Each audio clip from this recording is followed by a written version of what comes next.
ريادة الأعمال، هذه الكلمة الجذابة، هذا العالم الجميل، وش اللي جذبني إليه؟ هي جذبتني مو أنا انجذبت لها. أعطيني الفرصة إني دائما أتحدى نفسي. التحدي الكبير عندي كيف أحول فكرتي إلى منتج وكيف أنشر أو أوزع هذا المنتج في العالم. فهو لا يساهم فقط برفع الناتج المحلي، بل أيضا هو ناقل للمعرفة. إنه يكون عندك رؤية أو تصور لمنتجك النهائي، ولكن ما في طريق ممهد لك إنك توصل لهذه النقطة. وبعد السنوات هذه وصلت إلى تعريف خاص فيني جدا. هل هي الاستقلالية المالية؟ فلوس طبعا، ما في فلوس ما في مشروع. يحقق لي الاستقلال المالي ولكنه يكون ذا نفع وتأثير في حياة الناس. زيادة معدل الادخار لدى الفرد السعودي بسبب انخفاض هذا المعدل مقارنة بالدول الأخرى. كل الكلام اللي راح تسمعه، وفر فلوسك، ركز في شغلك، الدنيا دوارة من هالكلام. ويقين المجتمع بأنها موجودة ولن تنقطع، هذا دور إيجابي جدا يمارسه رواد الأعمال. أكبر التحديات هي إيجاد فريق مناسب تجمعهم رؤية واحدة. ادرس المشروع صح واتكل على الله. ولكن تذكر أن شغفك هو اللي يعطيك الدافع علشان تستمتع بكل جهد تسويه. رائد الأعمال يجب أن يكون صبور، حكيم، عنده يعني فهم سياسي لكيف تدار الأمور ويتعامل معها بالطريقة اللي ينجح فيها مشروعه. نصيحة أنصحها إلى رواد الأعمال هي الإيجابية وعدم الاستسلام حتى تحقيق الهدف المطلوب. تركيز ثم التركيز ثم التركيز، ودمتم بخير.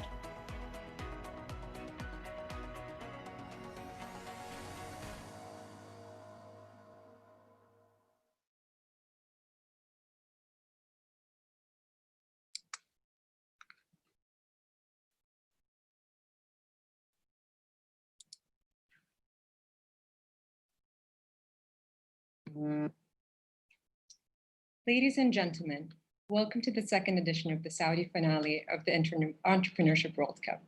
This is the biggest movement towards entrepreneurship in the kingdom so far. The EWC started last year with an unprecedented number of entrepreneurs participating in the event. This year, and despite the challenges caused by the COVID-19 pandemic, it's been a phenomenal experience for many around the world still, and it's the biggest program for entrepreneurship ever in the kingdom. 15,000 startups and ideas have joined the EWC this year, And to show our support and commitment to them, up-and-coming entrepreneurs all walked with support packages. Today, we've given back, thanks to our prize partners, a total of 200,000 Saudi riyals in services to them. No one walked empty-handed. Out of 15,000 startup pitches, we're here to see the best 14 Saudi pitches today in front of the kingdom's leading investors and entrepreneurial leaders. We would like to let all our investors know of our brand new experience specially designed for them through the EWC Investor Portal. You can now, at the comfort of your office or home, rewatch this event and events from more than 100 countries that have been taking place this year as part of the EWC 2020 that took place in July, August, as well as September. You'll be able to see the best 1,000 entrepreneurs and startup pitches from 175,000, where you can learn more about them and what makes them special for your investment approach based on sector, stage, country or region, and more. You'll have your own custom investment deal flow ready. And one of the best features of this portal is the ability to connect personally with the founders easily on the EWC platform by setting an account for your team members and team analysts to learn about the best of the startups in 2020 now. The EWC is not simply a pitch competition. It truly is a global entrepreneurial wave and movement. Virtually, every country has seen thousands of its best startups and ideas emerge through national competitions to see who are the best 100 startups that will change the world. It all ends here in Riyadh, with the global finals during the Misk Global Forum. This is the world's most exciting entrepreneurship program. We hope you enjoy it tonight. My name is Rawan Radwan, and I'm delighted to be your Masters of Ceremony for this exciting evening. We have a very busy program with many exciting sessions, pitches, and more. Before we start, I would like to thank our organizers, the Misk Foundation, the King Abdullah University of Science and Technology, KAUST, Prince Mohammed bin Salman College, Global Entrepreneurship Network Saudi, also known as Gen Saudi, as well as our ecosystem partners, the Ministry of Communications and Information Technology, and Munshaat. And last but not least, our strategic media partner, Arab News, an organization from which I am very proud to be a part of. To start this evening, we will discuss entrepreneurship in an unusual context. This year has been challenging for many of us on many different scales due to the ongoing pandemic. Our next speakers will discuss how entrepreneurs can overcome these challenges and thrive despite the difficulties. Please welcome Dr. Badr Al-Badr, CEO of Misk Foundation, and Amal Dukhan, CEO of Global Entrepreneurship Network Saudi.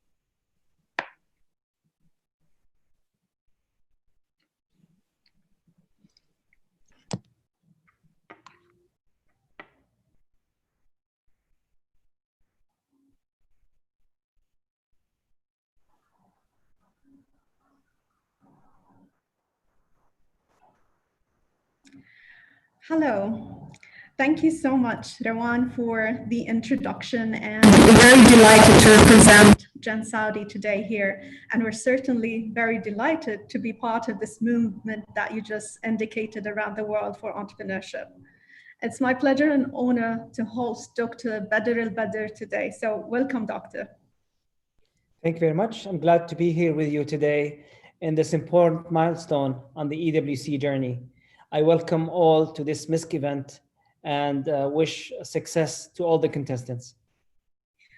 We sure do wish them all the best today. It's going to be a very exciting day for all of them.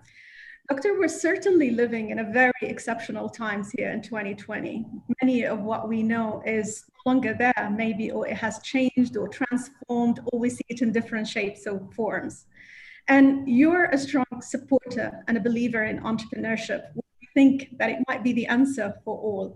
Can you share with us just your thoughts on why should young Saudis adopt an entrepreneurial mindset?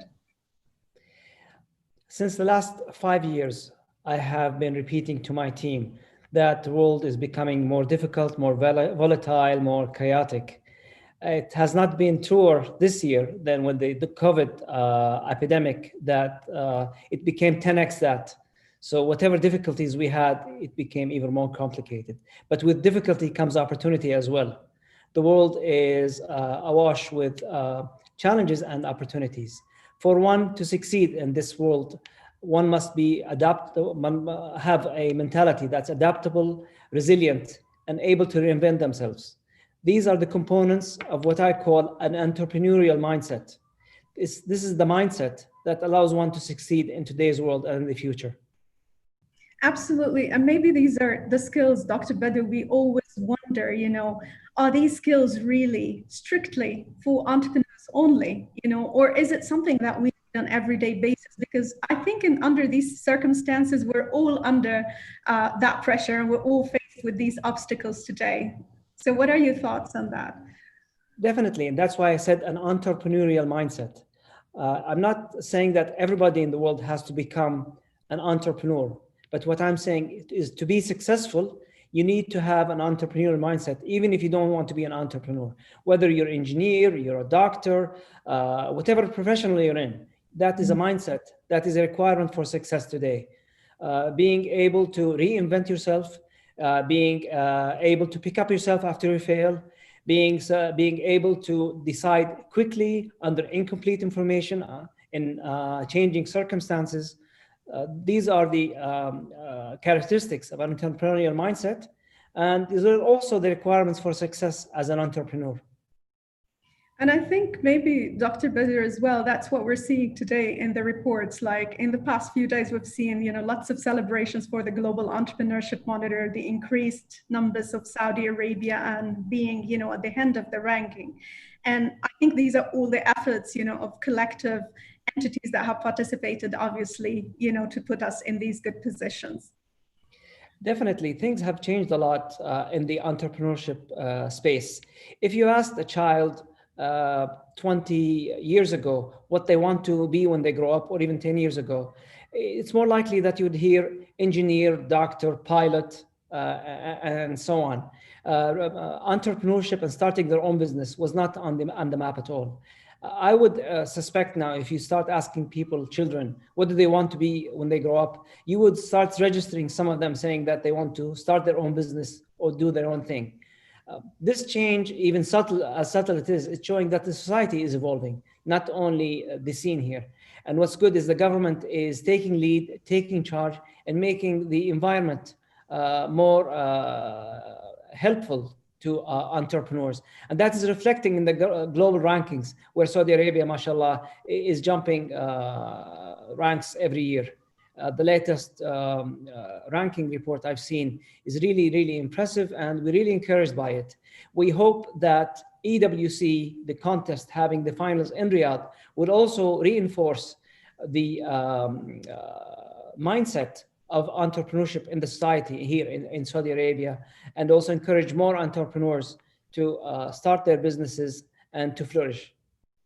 Thank you so much. I mean, this is quite inspiring, Dr. Badr, and the fact that Entrepreneurship World Cup have kicked off from Saudi Arabia will go around the world to over 100 countries where they're celebrating the national competition as well, to all come together and celebrate the finals, in Saudi Arabia as well, even if it was as a virtual manner. So I think my next question to you will be, why has Misk actually decided to participate in this incredible adventure? Because to me, it sounds like a great entrepreneurial adventure.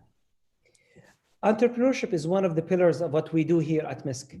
We deeply believe in order to empower youth and to make leaders out of them, we need to give them the tools, and we need to open the path. One of the future paths for leaders, for youth leaders in particular, is entrepreneurship. As I said before, where it was a job in the past, now a leader doesn't have to really have a job. A leader now create jobs. And what we're looking at here, we're looking at the future leaders of tomorrow, those who will be creating the jobs. Most of job creation would not remain with the government. The private sector need to take the lead. And entrepreneurship is the new engine, the turbo engine, if I want to say, that will create more and more jobs. We see a big future for entrepreneurship in Saudi Arabia. Our role in Misk here is to prepare entrepreneurs as leaders. Absolutely. And I think, as you mentioned rightly before, Dr. Badr, it's everybody is actually evolving into this new thing. And we're seeing entrepreneurship as the new career choice, for so many of these young people, especially the ones that have attended the programs of Misk, and we've seen, the impact on that over the years. So what we want to know, I think, here is as well, how did this event evolve? I mean, we know that the first edition was last year. We participated in it. We've seen great results, and it created a lot of wonderful startups at the finals. So how is it so different this year? Well, with COVID-19, it brought challenges, but at the same time, it also brought opportunities. The opportunity this year was to move the event to be totally online.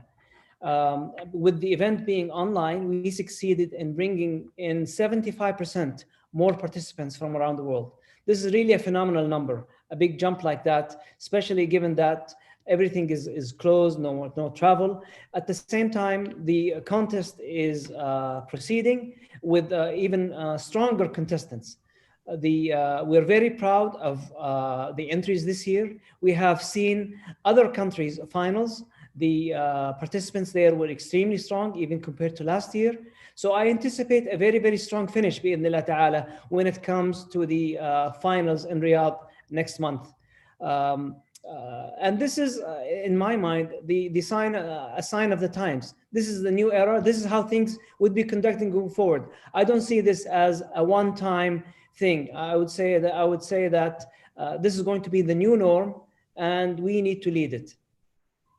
Absolutely, and you're actually leading it, where we see the whole world is now keeping their eyes on Saudi Arabia, and we know of lots of startups coming actually to start their journeys over here. We're very, very delighted to have talked to you, Dr. Badr, at the beginning of this marvelous event, and would like to see if you have any final words to the audience, to the entrepreneurs, to everyone who's attending and listening to us today. This year has been full of challenges and lots of lessons to be learned. I myself learned lots of lessons myself. I would also expect to learn from the contestants, from the entrants, and also from the winners. From their stories, from their journeys, they'll be very inspiring to me. I just have one final message here, that even if you don't win, it doesn't matter. As an entrepreneur, it's not these events that judge whether you're successful or not. You could be very, very successful even if you don't win a single contest. The market is what votes for you. So go out there, capture your market, and succeed. That's my message to all. I think this is obviously going to stick, in a lot of these entrepreneurial minds. I know now they are all preparing for their pitches. The judges probably are getting really concerned, because it's their time to actually choose these winners, here in these finals. And I was delighted to be one of the pioneer judges as well, going through the screenings, and looking into the ideas. And we can surely say that this event, being in the virtual nature of it, have opened the doors for a lot of the entrepreneurs who probably did not come to, to certain cities or couldn't come to a particular place. I think the virtual nature have definitely inspired so many of these entrepreneurs. And you're going to be, I'm sure, very, very proud to see them, to have availed, these opportunities for all of them today. And maybe we're, I think, a bit greedy here, Dr. Badr, to have asked you, more questions, because I think, the Global Entrepreneurship Network have participated in the spread, of all of that. Misk have initiated this great idea to actually reach different places all around the world. And I think, have seen this event, come to Saudi Arabia, have certainly inspired so many of these entrepreneurs to participate and to actually come along and compete with the rest of the globe, in one platform. And I think, maybe at the very end, we can ask you, as being, an entrepreneur initially yourself, how has this, journey, if there is one or two main advices that you can actually give these entrepreneurs, what would that be? Well, I characterize myself as a failed entrepreneur. Failure is part of the life cycle. I have tried a number of times, failed a number of times. It's always important to figure out when is the right time to stop, pivot, change, close, and move to the next phase. to recognize that pivotal point was important for me, and I would think it would be important for the entrepreneurs today. You're certainly, an idol, an example for so many. It's a pleasure to have been with you today. And I think we'll leave it now to the very, very, very tough job of the judges. We wish them best of luck. And thank you so much, Dr. Badr, for your honesty today and for all these inspiring words. It's been a pleasure. Thank you very much. Thank you so much.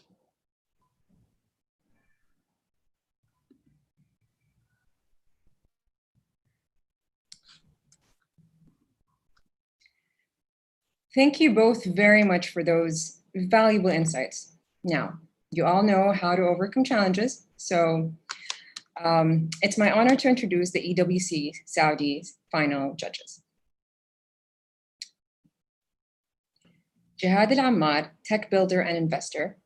We have Kevin Cullen, Vice President of Innovation and Economic Development at KAUST.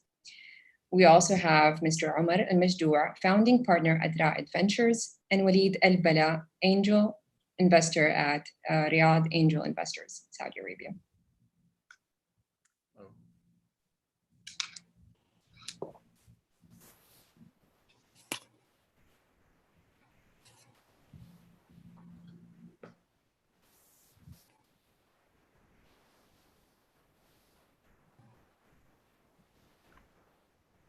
I believe it'll be just a few more seconds until our judges join us.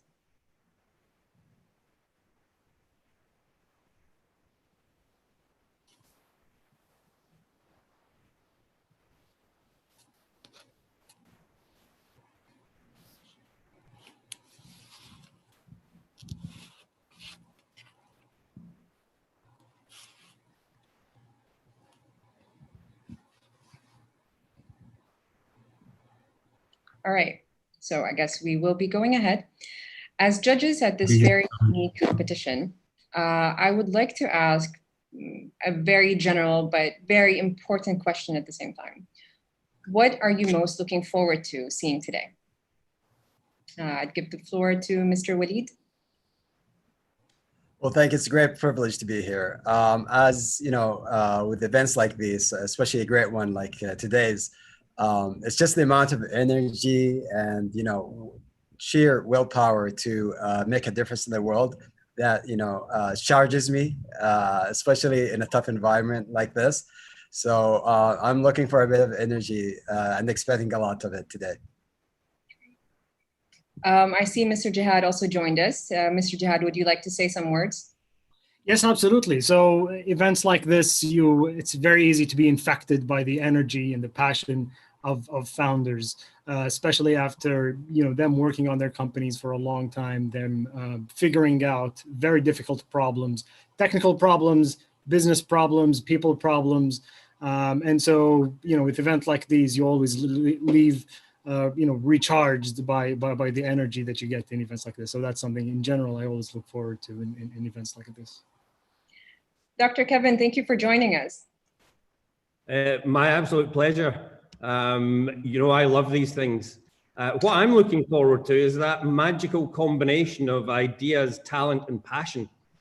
The quality of the things that we tend to see, these things are just astonishing. And I'm really looking forward to the competition. It's great. What advice would you love to give to our entrepreneurs today? And this is a question. By the way, you forgot one judge. Oh, I'm sorry, Mr. Omar, I apologize. I didn't see you there, but please go ahead and we'd love to hear. So thank you.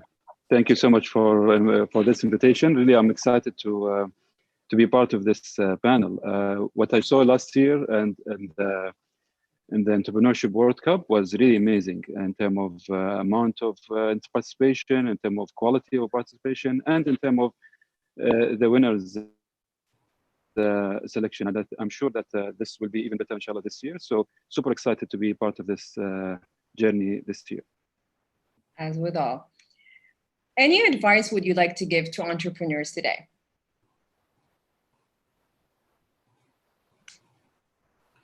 Would Mr. Jihad like to say something, or Dr. Kevin? Any advice for our competitors? I think Dr. Badr hit the nail on the head. The journey to build a company or achieve anything great, you don't win all the battles that you go into. And that's the case in competitions. You have 14 competitors.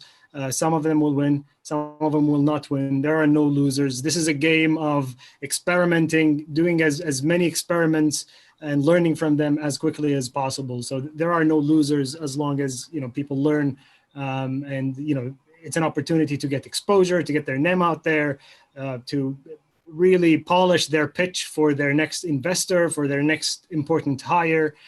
So it's just another day in the life of an entrepreneur. And everybody's a winner, I hope. It's great advice. Thank you, Mr. Brad.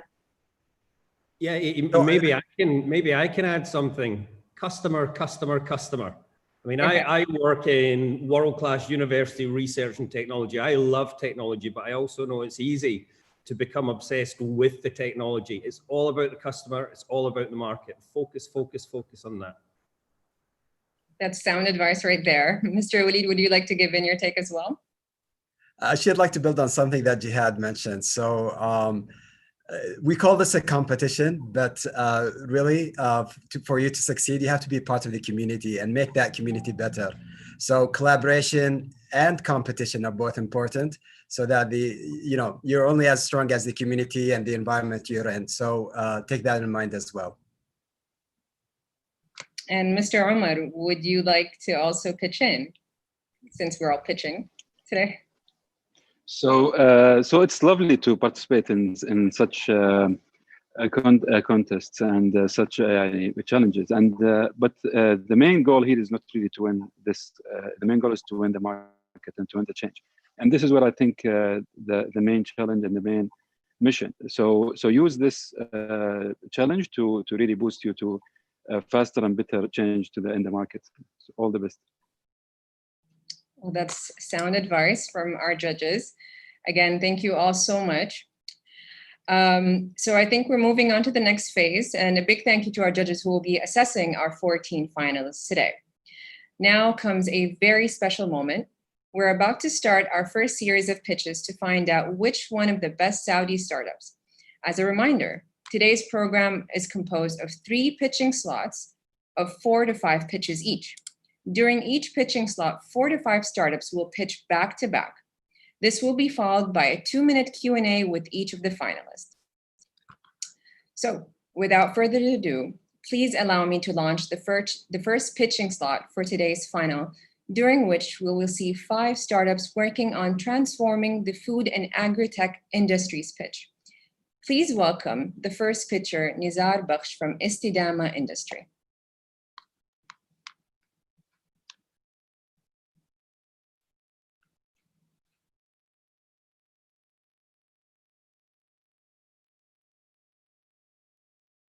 Bismillahirrahmanirrahim. Welcome to our 3-minute pitch.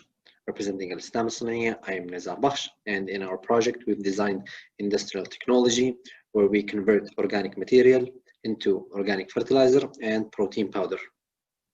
Today we see Saudi Arabia as a major producer of food waste, with over 49 billion Saudi riyal of food being wasted annually, and a shocking 50% of food being wasted in Saudi in comparison to the global average of only 30%. This is a snapshot of Jedda's landfill, where we can clearly see over 2,000 tons of food being wasted and buried daily. These are 2 quotes from King Salman bin Abdulaziz and his Crown Prince Mohammed bin Salman, where they both pressed on the importance of sustainable development. Our solution: this is the most cutting-edge bioconversion facility, leveraging the groundbreaking technology of black soldier larvae. Now that's quite a mouthful, but in practice it's quite simple. We accept organic material from one side and we come out with organic fertilizer and protein powder from the other side. And to quote our largest investor, this is quite literally the next big thing. Our facility was designed to process over 250 tons of food daily, yielding 20 tons of protein powder and 60 tons of organic fertilizer. Our product, our first and main product, is the protein powder used in fish, poultry, and shrimp manufacturing. We've already successfully signed 5 official offtake agreements with Indian and Chinese manufacturers. Our second product, the organic fertilizer, where we also signed over 10 official offtake agreements with local organic farms. Market analysis, our protein has a market size of 2.3 billion rial, growing at a 23.8% annually. These are the Saudi vision goals we support. These are the United Nations goals we support. And our founding team, Nizar Bakhsh, Chief Executive Officer, Faisal Raya, Chief Operation Officer, Arida Mhanna, Chief Financial Officer, Abdul Majid Islam, Director of Business Development. This is our working team with diverse backgrounds in chemistry, mechanical engineering, electrical engineering, and other backgrounds who helped design our industrial facility. Our mission is to conserve our kingdom's natural resources. Our vision, which is aligned directly with Vision 2030, Saudi Vision 2030, is to help Saudi being ranked #1 in sustainable development. Thank you for your time.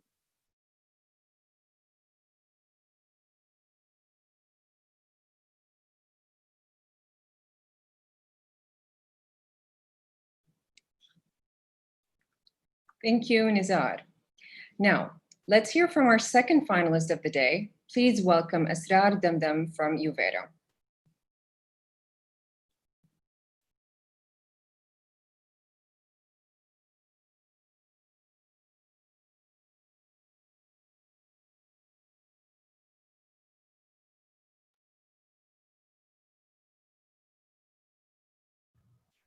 Hi, my name is Asrar Damdam.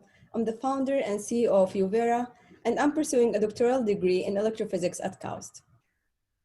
Food waste is one of the most pressing global issues, and perishable spoilage represents 30% of this wasted food.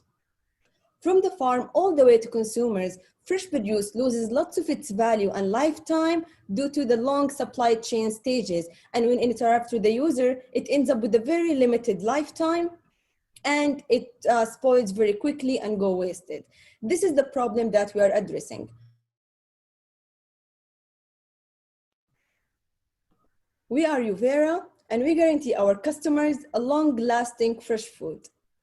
Our product combines multiple physical food preservation technologies, such as ultraviolet light, and can extend the shelf life of fresh produce up to 63% on average, with no use of chemicals and within only 30 seconds of treatment.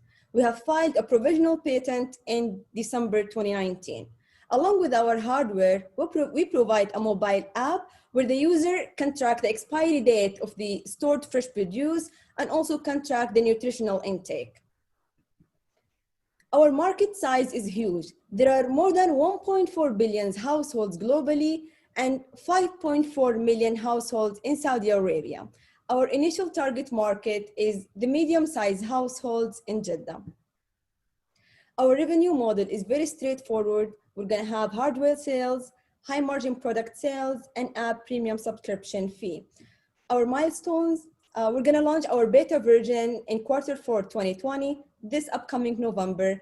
And in Q4 of 2021, 1 year from now, we're going to have our commercial launch. We won several competitions in Silicon Valley, California. We were the first place winner of Draper University competition. We were ranked among the top 3 women-founded stage startups by Sogal Foundation. And we also gained the trust of top-tier Silicon Valley investors like Tim Draper, who's an investor in Tesla, SpaceX, and Skype. He invested at Uvera in January 2021. In Saudi Arabia, we won the MIT Enterprise Forum competition, the 2nd place, and we were accepted at Taqaddam, and we also accepted for tenancy at KAUST Research and Technology Park. None of this would have happened without having a great team with a combined experience of over 25 years in hardware manufacturing, entrepreneurship, science, research, finance, and engineering. Thank you. Hi, my name is Asrar Damdam. Thank you, Asrar. And now let's hear from our next finalist, Mr. Mitchell Morton from Edama Organic Solutions.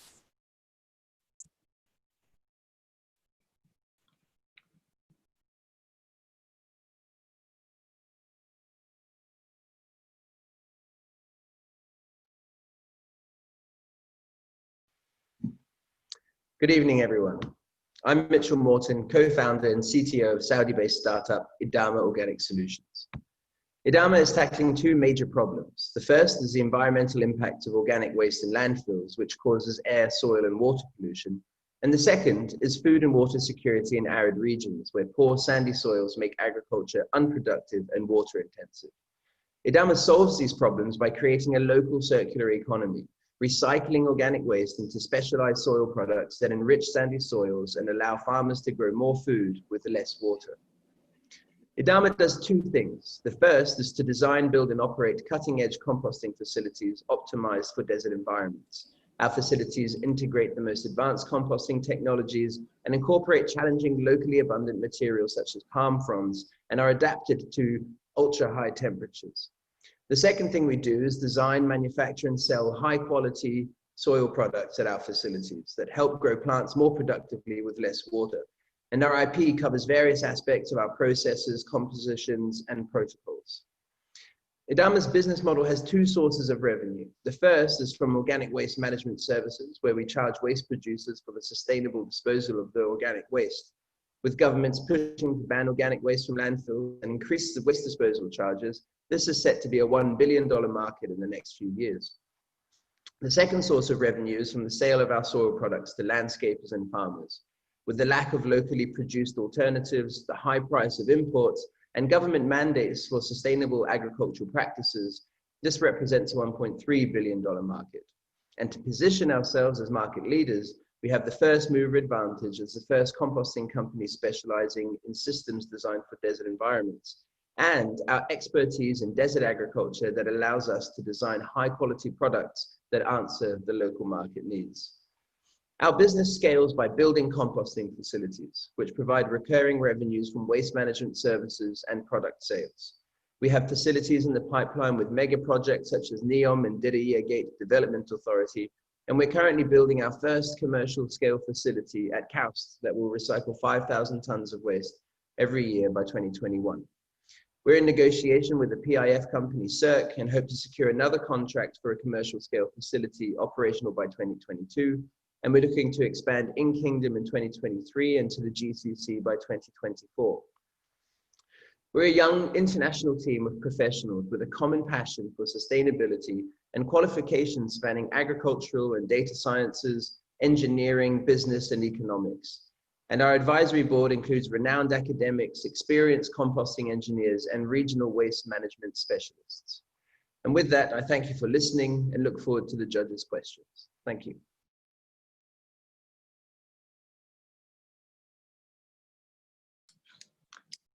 Thank you, Mitchell. Now, please welcome the fourth finalist of the day, Bruno from Orbit Corp's Industry.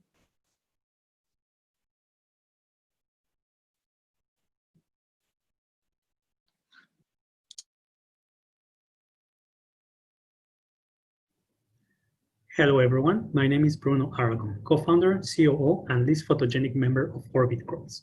Did you know that GCC countries produce only 20% of their food, and still they use over 80% of their water for agriculture? The reason for this mismatch is that farmers do not really know how much water they should apply, and that managing large agricultural areas is not an easy task. But we are here to change that. We have a solution: satellite field analytics.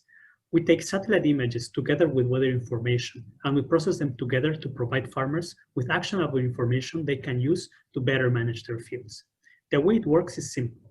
We divide each of their fields into zones with easy to follow advice on how to correct their fields, and farmers can access this information from any internet connected device. Farmers log into their account and can switch between our different information views and 3 image quality settings, where they can see important information about each of their fields. Additionally, farmers can access real-time weather information and weather forecasting. Using our solution, farmers can save up to 50% on water, improve their yields by up to 100%, and save up to 30% on fertilizer. Our business model is a simple subscription service that the farmer can customize to better fit their needs. We charge on average $3 per hectare per month. Over the last year, we have worked on our concept with farmers. We were recently contacted by NEOM and are in talks for a trial project to evaluate the agricultural sector. Last year, we won second place at Startup Istanbul and appeared as Startup of the Week on Arab News. Our customer acquisition process starts with a phone call, followed by a farm visit. Once the farmer agrees to our services, we proceed to install weather information equipment, and then we start monitoring their fields. Our journey started with an initial $20,000 of funding from the Takadam Accelerator program that we used to develop our processing workflow and implementing our MVP. Next year, we plan to start servicing our first customers and then expand to the MENA region and to Europe over the course of 5 years. Out of the total agricultural market in the MENA region, we started here in Saudi Arabia, targeting medium and large-scale farmers. Our competitors are mainly based in the US and Canada and are applying similar techniques with good results. What sets us apart is that we are first to market here in Saudi Arabia. Our application is easy to use and easy to implement. And most importantly, we have been working on our process for the last 5 years and designed it to work best on arid environments. So we can say it will take some time for our competition to catch up to us. Why should you trust us? Because our team has a strong technical background and we have been on the field with farmers, so we know what they want. We are Orbit Crops, and together we can secure the food for the next generation. Thank you. Thank you, Bruno. Now let's hear from our last finalist for this pitching series, Mohamed Al-Qurashi from Hydrogen.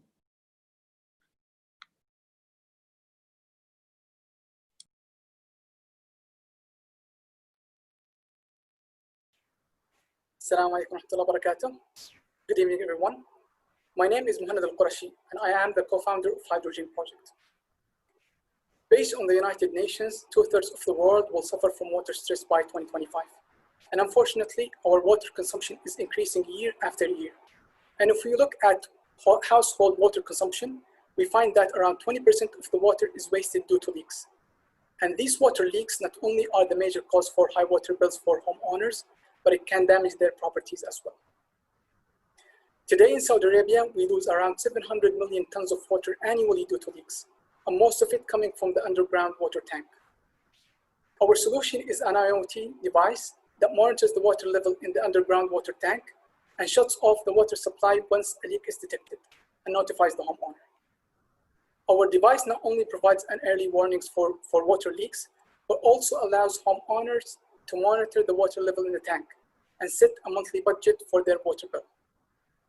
Currently, there are around 10 million houses in the Gulf region, resulting in a market size of 9 billion Saudi riyal at 899 riyal per unit.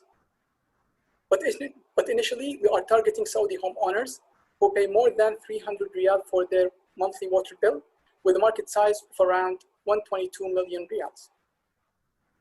Our project has 3 revenue streams: selling the device, an annual subscription fee for additional features, and a fee from water leak fix companies when connecting them to a homeowner.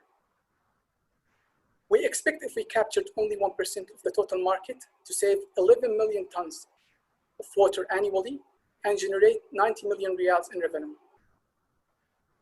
In terms of competition, all of our current competitors only monitor the water level in the tank.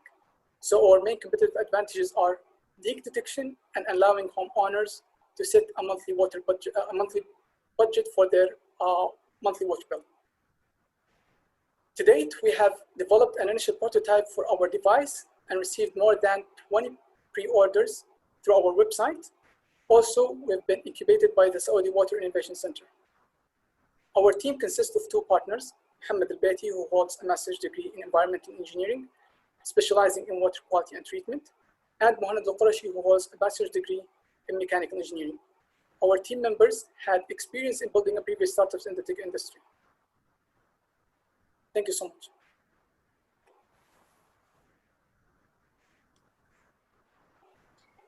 Thank you all very much for your brilliant ideas. I think we can all agree that these are amazing pitches.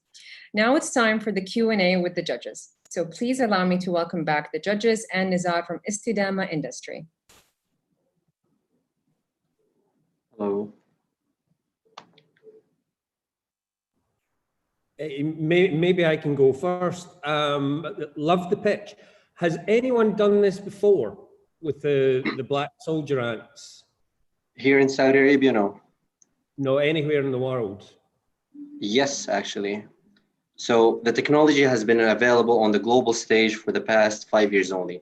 But privately, we saw like the first mover advantage was for agri-protein, where they got $50 million of research funding in 2004. They started in South Africa. Okay, and just a related question. Is there any intellectual property underpinning this thing that you need to acquire? No. Thank you. I guess as a follow-up to Dr. Kevin's question, and by the way, can you hear me? Yeah, I can hear you. Okay, so I was just gonna say this is a great idea, and very excited about what you guys are doing. But how do you set up yourself apart from the competition? Like you mentioned, there's no proprietary technology here. How do you maintain? How are you going to maintain your market share? How are you going to reserve or maintain your pricing power going forward? Okay, so this is an industrial technology. It takes a lot of time to actually develop this technology, and right now we believe that in Saudi we're the leaders. So we have the upper hand in more than one area. First, we have technology superiority over the competition. Second, we have deep-rooted connections with the government that it took us time to develop. And third, we also have deep-rooted connections with the local organic farming sector and the global animal feed industry. Cool, thank you. So, Thank you, Nizar. Thank you for the pitch. I love your website. It breaks down the process and product in an incredible way. So good job there.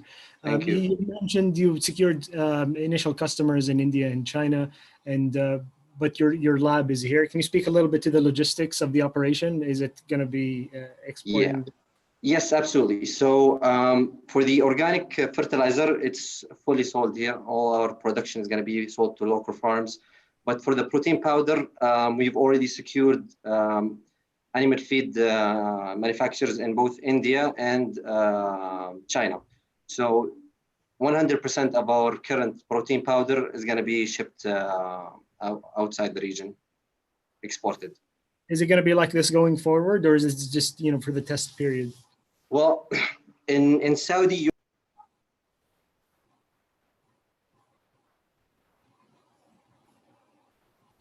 we can't hear you, by the way. Yeah, we can't hear you. Oh, sorry. So was that like before, or did you hear my full answers before? Can you hear me now? We can hear you now. Okay. So as I was saying, locally, you only have two players in the fish feed industry. You have Maram and you have Arasco. We contacted both. We started developing a relationship with them, but due to cultural reasons, they are not keen on including.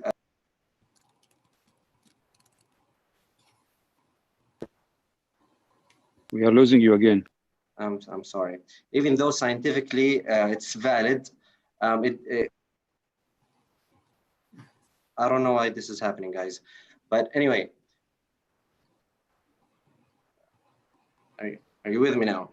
We apologize, Mr. Nizar, but time is out and we need to move on to the next contestants. I apologize again, but thank you again so much. Now, please welcome back from Uvera. Absolutely. Thank you. Bye-bye.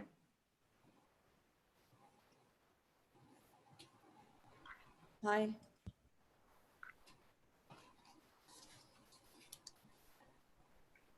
Maybe I'll go first again. You've only got one provisional patent. Yes. Do you have an IP strategy? And the other question is, does this device need any sort of certification for use in restaurants, cafes, the food industry? Yes, answering the first question, we filed a non-provisional patent to secure the filing date, while avoiding the cost associated with the non-provisional application. And that's also give us an extension, 1-year extension to perfect and fine-tune the invention before filing the non-provisional application. So we're filing the non-provisional application in November 2020. And the reason why we didn't file it at that time, because we couldn't afford it. It's very expensive and we didn't have any fund. And regarding the certifications, of course, we need certifications to import the hardware after manufacturing it in Taiwan or China. And we're targeting households. So I'm not sure if, I didn't get the point of the industry and the coffee shops. No, just whenever you're dealing with food-related products, there's usually a regulatory requirement that goes with it. And I'm just wondering if there's any regulatory hurdles that you'll have to overcome. Yes, okay, I got it. Yes, we need an FDA approval. The technology, the use of ultraviolet light for food treatment is approved by the US FDA. It was approved in April 2019, but we need to get this approval in Saudi Arabia. Quickly, please, if you can compare your UV technology with the current UV available in the market. What's the difference between the technology available in the market at this stage? Purification, UV purification. There is no UV products for food treatment. All the UV products that are existing right now are for water treatment and for sterilization applications. But if you're talking about the wavelength of light, let's say, we're using the exact wavelength of light, which is ultraviolet C. And this has been scientifically experimented for extending the shelf life of fresh food. There's lots of research paper. The research in this area started in 2010. Yeah, researchers in different universities, different research groups around the world have verified this on. Thank you, Asrar. Again, sorry, and we apologize for this, but time is up. I'd like to welcome our next contestant, Sabrina Vittori from Edama Organic Solutions. Hi, everyone. Can you hear me? Hi, Sabrina, we can hear you. Yes, okay. Sorry, for some reason my video is not starting, but if you can hear me, I'll take questions. Loud and clear. So okay. If I can, I'll start with the questions. I think this is a great value proposition that you guys have. I was just wondering, you mentioned in the slides that there are 2 sources of revenue. Where do you expect the majority of the revenue is going to come from? So right now, the majority of the revenue is coming from the sales of our products, 96% actually, as it is of today. We are profitable already. But just by selling the product, because what we do is high quality, high value products, thanks to the expertise in desert agriculture of our team, we design product for the farming industry, for specialized industry as well, hydroponic, organic farming. In the future, in the next few years, the market for recycling is developing in Saudi. And with the new government regulations that are coming into place, we will have a huge boost of revenue from the recycling services as well. But right now, all our projects are based on sales of our product and on the clients willing to pay a premium for recycling for sustainability. Thank you. Sabrina, can I ask, is your approach, is the Edama approach limited to the region? You spoke about, locally within the kingdom and then GCC. Is there something specific about the region? There is something specific about the region because what we specialized in is cutting edge composting technology for arid environments. So the MENA region is an arid region of the world, and we focus on this region here. We are based in Saudi Arabia, so for us it's the most obvious market to be in. We can expand to other regions in the world, other arid regions. Our products are also tailored to desert agriculture specifically, so we solve challenges that are specific to desert agriculture, like improving key parameters for sandy soils. And we focus on products that are made by recycling palm waste, which is a local feedstock, and we do that recycling the palm waste, supplying the local hydroponic industry, which is booming. So this is the first market. I apologize, Sabrina, but I need to cut you off. We need to move on to the next contestant, and we have our last finalist. Please welcome one of our last finalists. Please welcome back Mr. Bruno Aragon from Orbit Corp's Industry. Hi, how are you?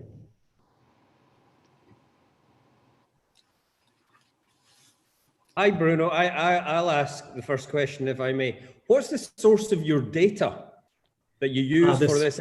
And is it vulnerable in any way? Could anyone switch your data off? Sure. We are currently sourcing data from 3 different satellites.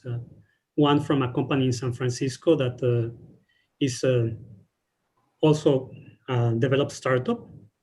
So there is not much risk of them going out of business at this point. And from 2 other governmental organizations, one the European Space Agency and another one from NASA. And they are committed to the long-term development of that data set. So there's, on that part, there is no risk of a shutdown. The weather information, we at the moment we have 2 options to rely on installed equipment, so that we control. And the other one is also a satellite-based reanalysis product, so estimated weather data. And that is also a long-term product. Thank you. A quick question. Yeah, go ahead. Sure. Go ahead. Jeff. Thank you. Yeah. After no, after you, Jeff. Just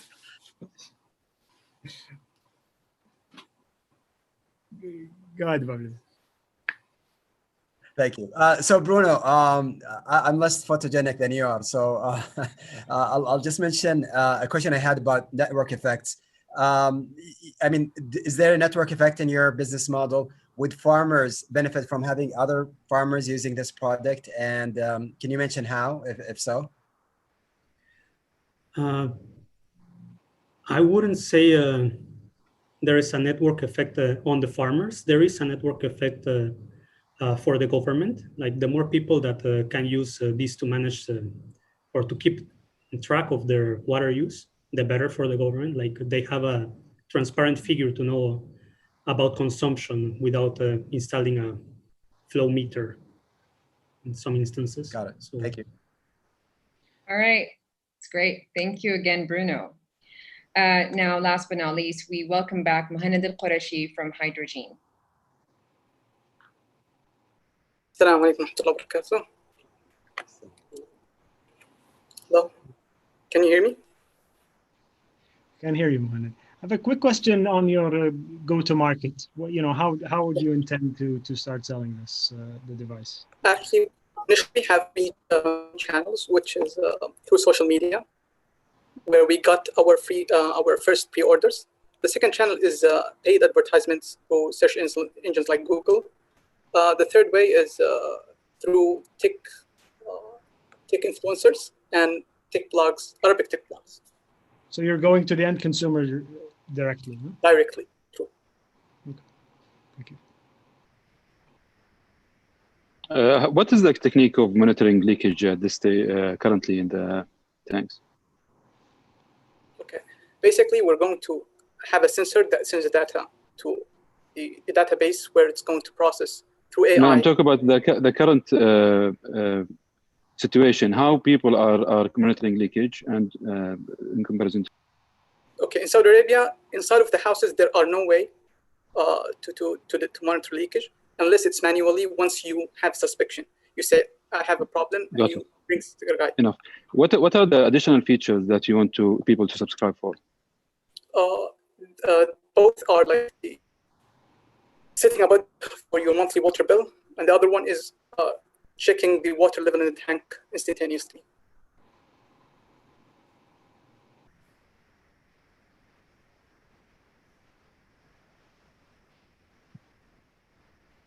Can I ask my usual question? Do you have any intellectual property relating to this technology? Not now, but when we are in the process to get a design patent for it.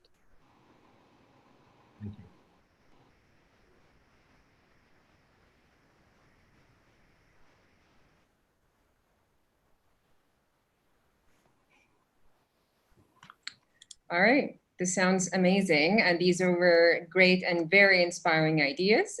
These wonderful startups are, very exciting to hear about. So I think thank you all again so much, and good luck to all our contestants. Before we move on to the next pitches, we will hear from a number of great entrepreneurs and experts on what it's like, on what it takes to build a successful enterprise with strong foundations. Please welcome Professor Mohammed Azam Rumi, professor at Prince Mohammed bin Salman College of Business and Entrepreneurship, along with his panelists.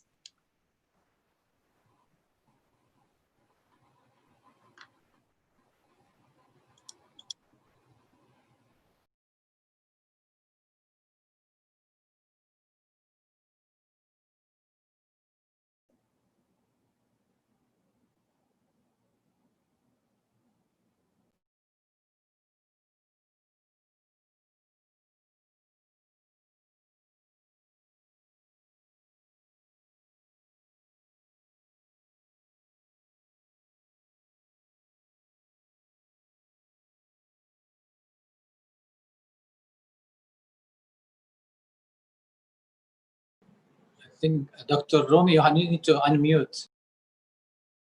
According to the Global Entrepreneurship Monitor in the year 2019 as compared to 2017, there is a 55% improvement in the government policy and support, especially in bureaucracy and taxes, 40% increase in the government programs for entrepreneurship, 30% increase in the availability of finances, and 28% improvement in the internal market dynamics. So this is because of the progressive leadership of the country, which shows that the people in Saudi Arabia are creating their new ventures by building new businesses. Now, for building any business, you need a number of things. But according to the research, 3 things are very important.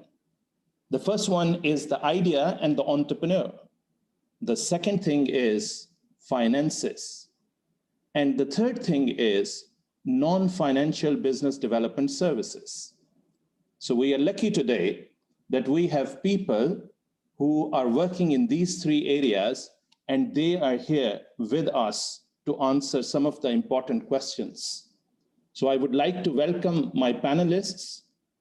First of all, an entrepreneur extraordinaire, Dr. Abdullah Naim Ilyas, who is the chairperson of CREAM, Saudi Arabia. Then I also have His Excellency Dr. Nabil Koshik, who is the CEO of Saudi Venture Company.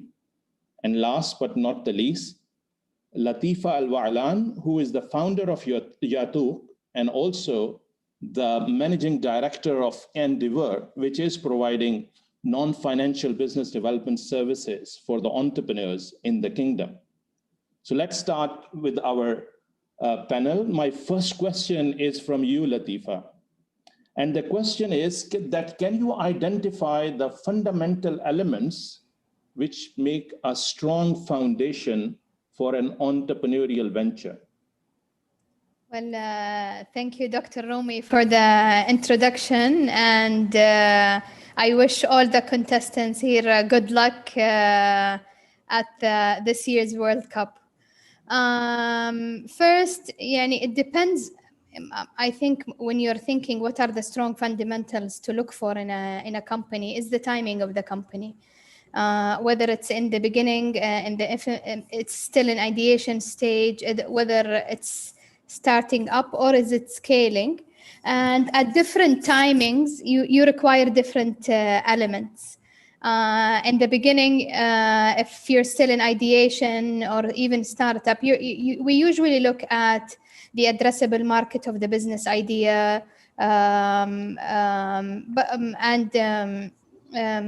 most probably more important than the idea is the entrepreneur himself, or the entrepreneur or the team around him. So that comes first, having a diverse set of skills and the aptitude to start a business is really important. Then we would look at the business model itself, the margins, and one of the things we look at as well is the type of business, is the category. Is it something more on the technical side, or is it something on the traditional side of business?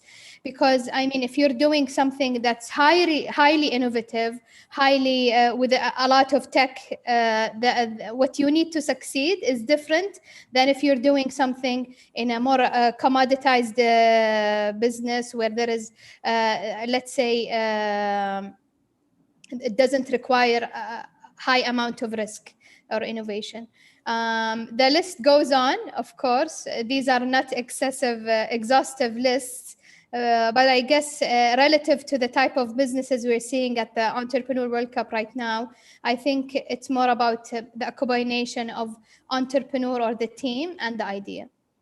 But one most important thing, which whenever I ask one of my students that, why don't you start your business? And they said, most of the time they say, I don't have money. So let's ask His Excellency, Dr. Nabil Koshuk, that how is the scenario as far as the funding of businesses are concerned in the kingdom? What should an entrepreneur be looking for, and how is the situation? How is the scenario? Sure. I think venture investment in Saudi Arabia has been witnessing a lot of, I would say, transformation happening.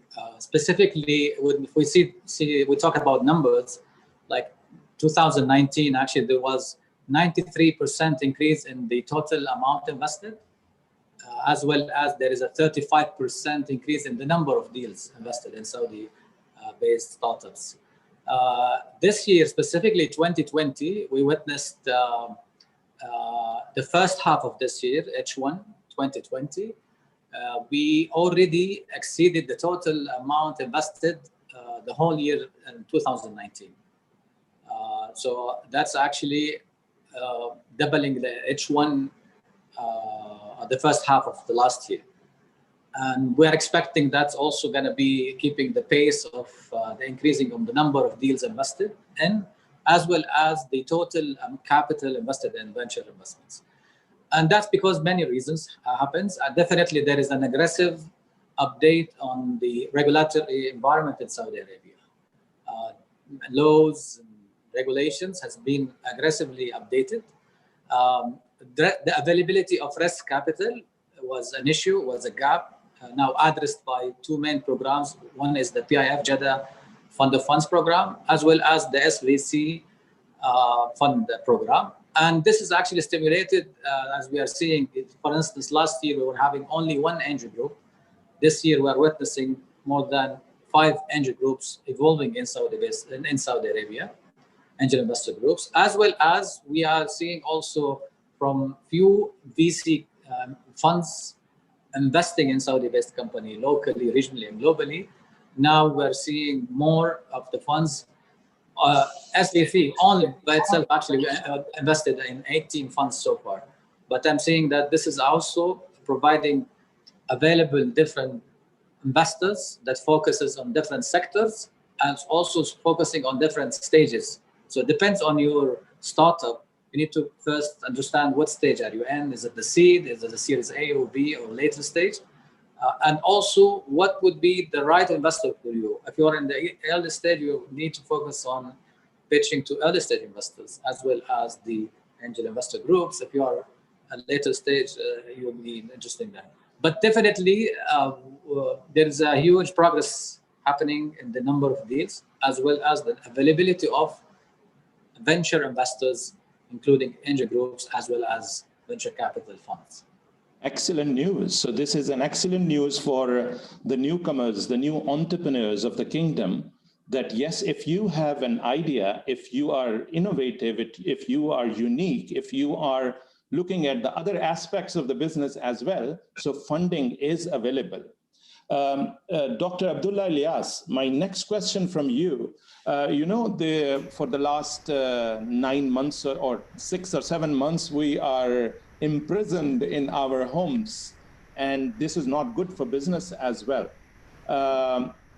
I want to have your point of view, being an entrepreneur, that what is your advice to entrepreneur that how they should be dealing with COVID crisis?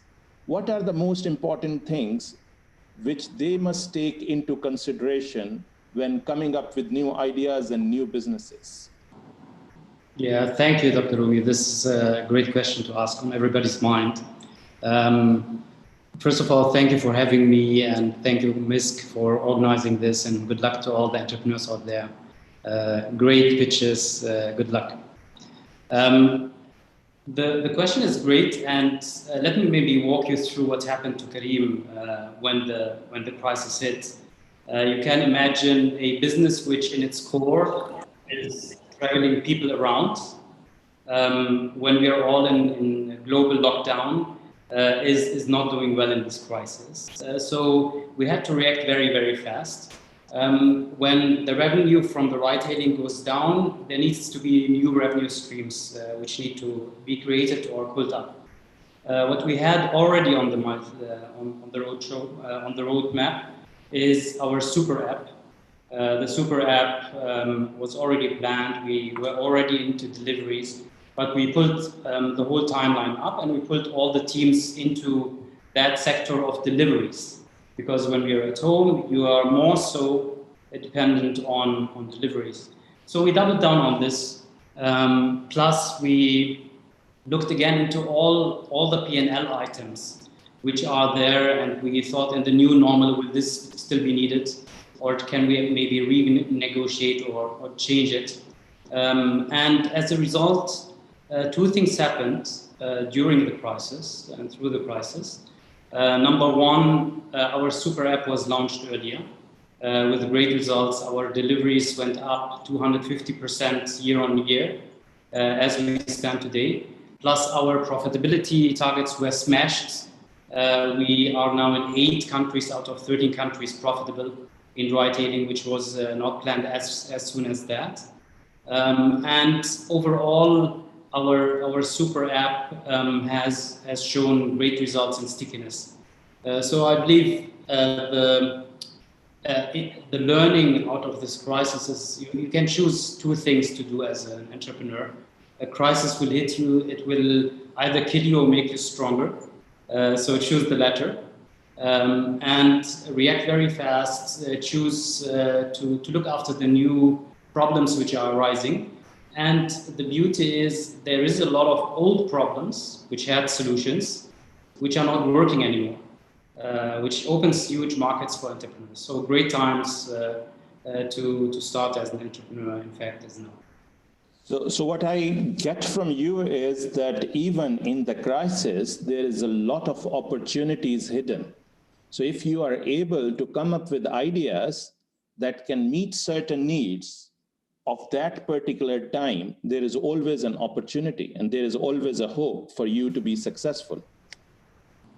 Now, my next question from Dr. Nabil Kaushik, His Excellency, from you, because I am so excited to know that venture capital and business angel sectors are thriving in the kingdom. There is so much flow of money. I want, because you are, mashallah, very experienced in entrepreneurial ecosystem, I want to know from you that what do you think, how young Saudis should build a successful enterprise so that they are attractive towards business angel and venture capital companies? What are those elements? Please give us that secret of success. You have to open your mic, Dr. Nabil. Dr. Nabil, you have to open your mic. So maybe that question should be directed for Abdullah and Latifa through their experience, but I will try my best to answer that question from investor perspective. So definitely one of the major or the main KPIs you need to address is actually that you need to build an investable deal, an investable startup. So if you are joining an incubation acceleration program, or you have a team or a startup actually backed a family or friends, the main objective is actually, if you want to pitch to investors, is that this is an investable deal. And then venture investors particularly including angel groups, as angel investors, as well as venture capitalists, they are looking for high growth companies. And the main important thing here is actually is not only profitable, it's not only working model, but the business model has also to be of a potential of high growth, especially for venture investors, not traditional investors, not traditional SMEs or startups. And that's very, very important. And if you are raising for a particular round, you need also to think about the following round, because you need the capital to help you grow your company to reach to the following round for a future fundraising until you exit the company. And that's very crucial and important. That's why it's very important. I will tap into like some of the criteria as investors. And when we do our due diligence on the deals, first of all, the market of that size, is it big enough for a high growth company? Is the team, the founders, the co-founders are capable to run and manage and operate this company with a potential high growth, as well as other factors. But I think that's one of them. I think the business model definitely, or the product, but that's changeable. But definitely the team capability of actually growing this high growth company is of an interest to investors. And there are many other criteria, but we'll leave it at that. If I ask the same question to you, Abdullah, very rightly said by His Excellency, that this is a kind of a question which I should be asking from an entrepreneur as well, that what is your experience? What is that make a business so attractive for a business angel or a venture capital company? What is your point of view?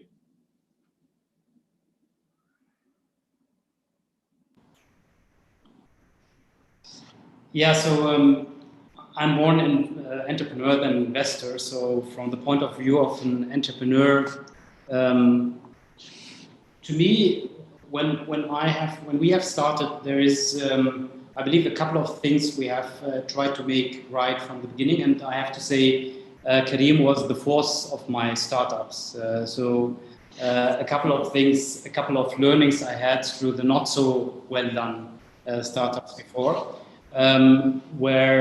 Where in Kareem we have done it differently. And I guess in its core, number one is to have a very, very clear vision and a mission which goes beyond revenue and market share, which can lift you up every day, right? Because you will have a good day and a bad day, and you need stuff which pulls you up, and you need a strong story also to attract the best talent. So really a deep vision, strong values, and a strategy which goes beyond market share and revenue is very important. And second, you have to definitely go after big markets, right? And a great book of Peter Thiel is 0 to 1 is actually addressing this exact topic. So you shouldn't be too opportunistic and going only after the big markets. You have to be very passionate about what you're solving too. On the other hand, still you have to think deeply about competition and how you want to deal with it before you start. And then I believe it is important to be super fast. There's no way on earth you make it as an entrepreneur if you're not playing the card of speed. So starting quickly, unlearning what we learned at school, that mistakes are wrong and bad, and just going for it. And even if we make mistakes, stand up quickly and learn and iterate and do it differently next time. All this is super important. And I believe for startups here in the region, it's important to be very local and authentic, because all what we are doing, when you look into what VCs are, the sectors of VCs today, which are hot, B2B and SaaS and specific, fintech, health tech, AI, all these topics are very global. And if you're competing here in your ecosystem against those global players, you have to be very, very local. So I believe that is something we learned in Kareem too, that you can compete with global players. They will come to your market. But when you are super local, you win customers, and you are obsessed with the customer out there, the value you are adding to them, and you understand it better and solve it better, then you can make it through all the ups and downs. Thank you, Dr. Abdullah. This was really helpful. Latifa, I have come back to you because you are wearing two hats. You are the founder of Yatuk, and which means you are an entrepreneur, and at the same time, you are an MD of Endeavor, which is working with a number of entrepreneurs every year. And while you are wearing these two hats, my question from you is that what is the future of entrepreneurship in the region? Well, Dr. Rumi, we've recently done a study in Endeavor, and we've seen how ecosystems have evolved in the markets we're in. So if you will, let's say in Saudi, if you compare the ecosystem back 7 or 8 years ago, when we first started, there is a lot of difference. We've seen more and more companies grow to become reach hundreds of millions in sales. We're seeing more unicorns coming out from our ecosystems. And we're seeing, in general, the ecosystems evolving. So the potential and the success stories that happened in the recent few years, we expect that to go even bigger in the coming 5 to 10 years. And even for us at Endeavor, we're also raising the bar and raising the expectations from the entrepreneurs who are going through our programs. There is a wealth that is of knowledge and experience that's we're seeing developed in our ecosystem, and I think a lot of our new founders can leverage either through mentorship, through let's say choosing the right investor or hoping to attract the right investor to help them accelerate their growth moving forward. Excellent. Yes, this is my own point of view as well. And based on the research which we are doing here at Prince Mohammed bin Salman College of Business and Entrepreneurship, we have found out that yes, more and more entrepreneurs are coming into the field with unique ideas, and they have capabilities and capacities. And then in entrepreneurial ecosystem, there is more funding available, there is more mentorship available, and that's why the total entrepreneurial activity has increased over the period of last 3 years, year on year. And the future is bright for us. So I would like to thank you all three of you, for being the part of this panel. I would love to talk to you because you are full of information and knowledge and hikmah, mashallah, and I can learn a lot from you, and these entrepreneurs can learn a lot from you, all three of you as well, but we are short of time. But thank you very much. It was lovely having you on this panel. I learned from you, and I'm sure our entrepreneurs have learned from you as well. Thank you very much. Thank you, and good luck.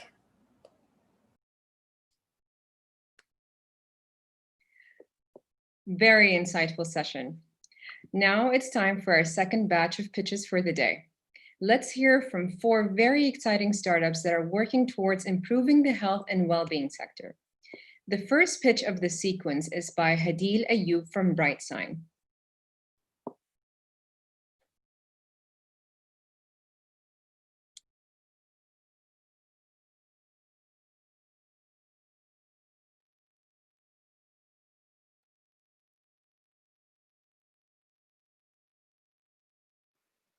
Hello, and I'm the founder of BrightSign.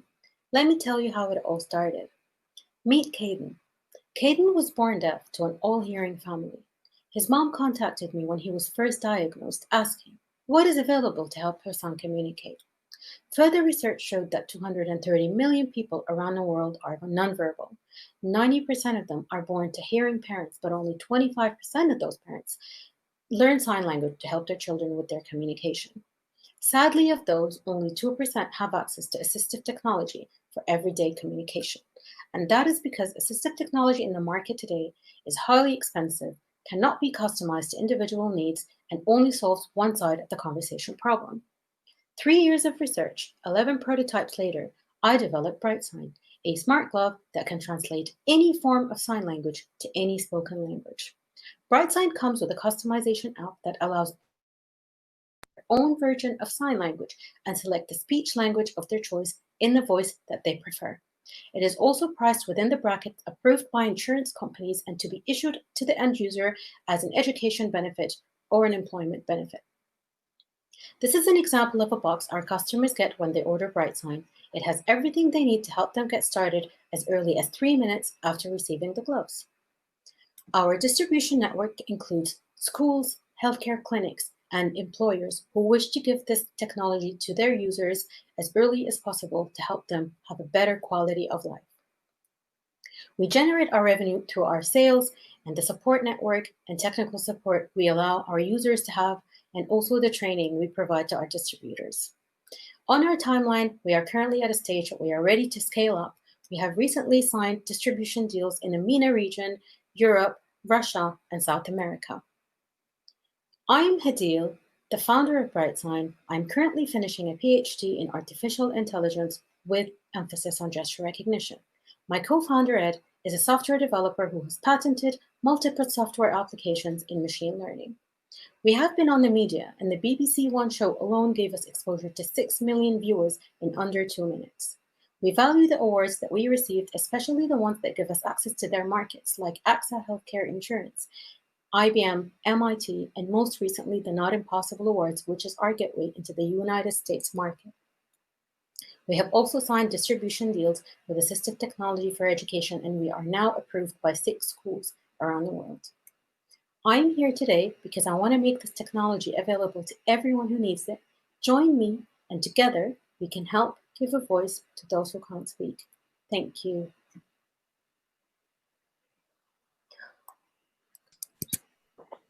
Thank you, Hadil. Now let's hear from our second finalist of the sequence. Please welcome Iyad Makhoul from Taf'il.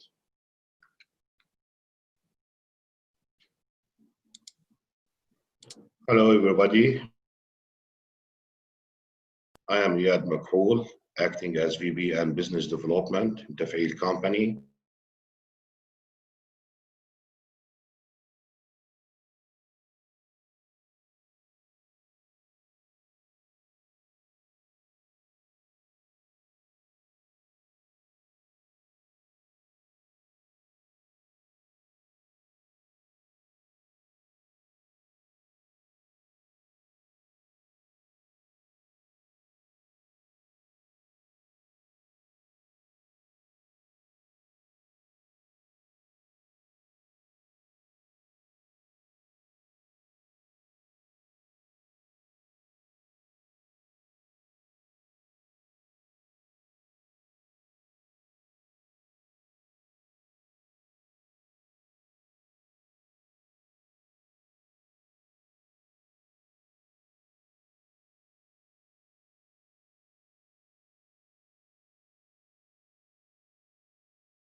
Iyad, I don't think we can hear you.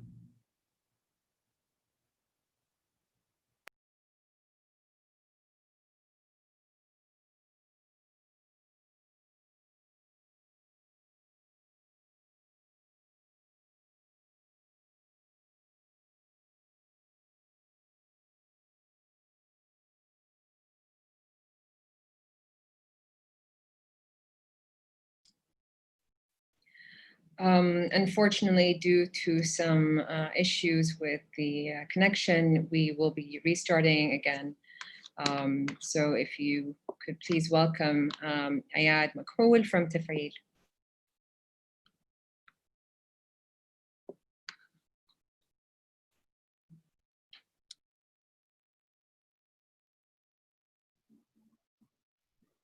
Hello, everybody. I would like to thank you for joining us for Saudi Arabia National Finals. I am Yad Makhoul, acting as VP and Business Development in Taf'il Company. Taf'il is a national leading turnkey solution and consultancy house delivering digital transformation solution to its customers via the use of world-class technologies combined and backed up by solid experience. Taf'il extends its activities based on relationship with strategic partners, leading providers of information technology. Our vision and mission to empower our customers with accurate, meaningful, and easily accessible strategic information that enables supplier organizational performance aims to meet Saudi Vision 2030 that set out a wide range of strategic and economic goals aimed at reducing the dependency on oil productions and government spending. Our belief, as well as global market data, is the new oil. Taf'il has good relation with strategic partners such like Razorfish, UiPath, Microsoft, and Corta. Our 5 Ws methodology is to assess your digital maturity, design your digital vision, establish the transformation plan, deploy the transformation and the technology, finally make improvements and optimize them. Taf'il has adopted 4 platforms to secure end-to-end solutions.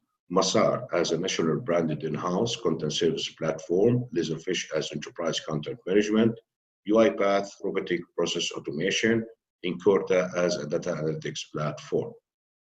We are so happy to introduce Masar content service platform. Masar is a fruitful result of best practice implementation experience of content service platform combined with latest technologies. Fulfills the life cycle requirements of communication record, including the automation of document workflow, integrated with the Yasser government program, compliance with National Cybersecurity Authority, supported digital signatures and PKI, mobile native applications, data governance, analytics, privacy, and protection, seamless integration, provides standard APIs and native web services. Masar is a national developed asset, requested highly by government, unique sophisticated product, descending overhead curve, recovered initial investment, capital asset value, 15 million plus, initiative development roadmap. Market positioning, we have strong market presence, key accounts and references, match exceeded competitors, excellent reputation of quality, awards winning, certified and experienced staff. As a Masar product development, we invest into cloud-oriented business, establish partnership programs, packaging and license models, events, region marketing campaign, target vertical industries and SMBs. Thank you for joining us.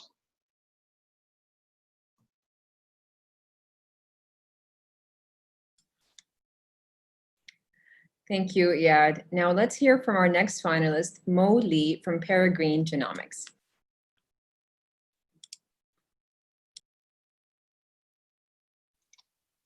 Hello, I'm Mo from Peregrine Genomics. We deliver accurate genomic diagnosis anywhere, anytime. We all inherit 2 instruction manuals from our parents. They often contain errors. Mom and dad can pass on these errors to their baby, causing genetic diseases. Doctors use genetic tests to prevent and diagnose these errors. These tests work like a spell checker for typos. Unfortunately, current technologies often fail. For instance, Dr. Fauzan has many cases where a disease runs in the family, but a spell checker program failed to find any typo. We took the challenge and solved it in a week. Turns out there are pages missing rather than typos. How did we do it? Patient samples are loaded on a portable sequencer, and we use our machine learning technology to look for both typos and missing pages. And we can pinpoint disease risk in real time. Our technology can help parents plan for healthy children and catch disease early. This gives us a $300 million annual market in Saudi Arabia and up to $3 billion in MENA. We can further explore opportunities in the genome medicine market. Our key edge over competitors is the ability to deliver accurate results in record time, anywhere, anytime. We aim to provide superior genetic tests to the healthcare industry. This service model can help us expand locally quickly. Other revenue sources include licensing and certification programs that can help us grow internationally. Our potential customers, such as those in large hospitals and national laboratories, are truly excited by our enabling technologies. We grew organically from the interface of biomedicine and AI. Apart from excellent science, we have strong connections both locally and internationally in science and in business. Last year, we won the Takadam program. We successfully completed product prototyping for many diseases, including a rapid 2-hour test for COVID-19. We filed 7 patents. Our technology has been featured by numerous online news outlets. Now, we are leveraging our relationship with partners to conduct clinical trials, to seek regulatory approvals. We hope to soon be able to launch our products and start to change people's lives. Thank you.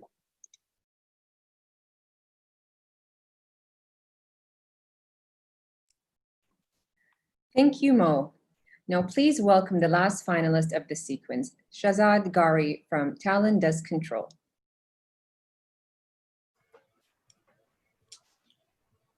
My name is Shazad Gowri, and I'm a co-founder at Talon Dust Control. Our startup helps clients reduce the costs caused by dust. The United Nations Environment Assembly has confirmed that dust is costing the MENA region $13 billion a year in lost GDP. Those costs, they can be in the form of operational costs, such as equipment damage, wear and tear, maintenance, cleaning costs, the massive amount of water used for cleaning solar farms, and also productivity costs such as traffic accidents, illness, and delays. There's also health costs. I need to stress on this. A lot of people don't realize that dust is full of microorganisms, and this causes respiratory infections such as meningitis in humans. Our solution, it's a spray-on liquid, it's environmentally friendly, it's 5 to 50 times cheaper than alternatives, it's quick to apply and can be used in the short or the long term, and it's made in KSA. You simply spray it onto the ground surface. When compared to a range of traditional alternatives, such as landscaping, water sprays, or structures, our product does come out on top. The market size, it's $2 billion in the MENA region, 280 million alone in Saudi Arabia, across a wide range of industries where there are large land holdings and high-value assets that need protection. Our business model is B2B, with a 60% gross profit margin. Payment structure, it's an initial fee and around a 20 to 30% annual maintenance fee, depending on the condition of the soil after it's treated. In the last 6 months, we've doubled our customer database, and we've generated over $6 million of potential leads with these tier 1 major clients. An example of customer engagement, this is Jeddah International Airport, where we applied dust control with a landscaping green tint, a food compatible colorant. This is much cheaper than using artificial turf or using real grass. Another one here, you may recognize those hills in the background. This is in Riyadh. We did a small demonstration of our clear product and our green product, and feedback has been good so far. In terms of product innovation, when we won the Takadam last year, we had 2 products. We've now extended that to Road Effect, which is a totally different product, and it will be one of our biggest sellers. It's suitable for heavy haulage. Also Solar Effect, which generates increased ground reflectance, good for solar farms, and Bio Effect, a more environmentally friendly version. You're all familiar with food miles. Well, the same applies to dust control. There's no point importing products from overseas when we can make them sustainably locally. And with the advent of COVID-19, it's even more important. The team, we have 70 years plus experience. Mohammed and Khalid are my colleagues. And our investment ask is Series A funding or partnership for full ramp up. We are a high margin explosive growth startup in a proven market. And as we like to say, why clean dust when you can control it?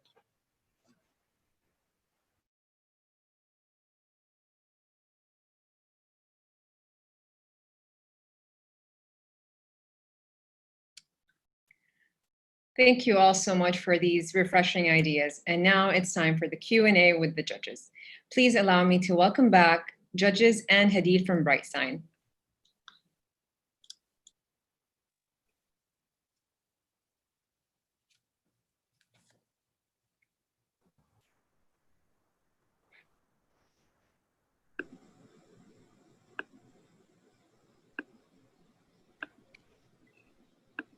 Adil, can you hear us? Yes, I can. Can you hear me? Yes, thank you. Just my quick question, and it's a little bit ignorant, I'm sorry, but with your machine learning background, can signing be solved by computer vision? Why is hardware needed? Can this be solved by software and a phone camera, let's say? Yes, so computer vision does recognize hand gestures and body language and facial features as well, but they've got a problem called occlusion, which is separating the foreground from the background.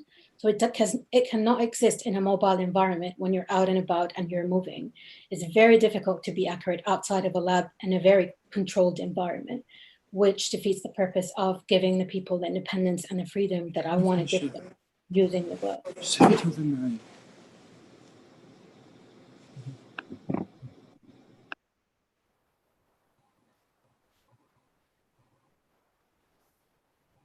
Maybe I can ask a question. It's an incredible invention. It's an incredible device. Do you have an intellectual property position on it? Is it patented?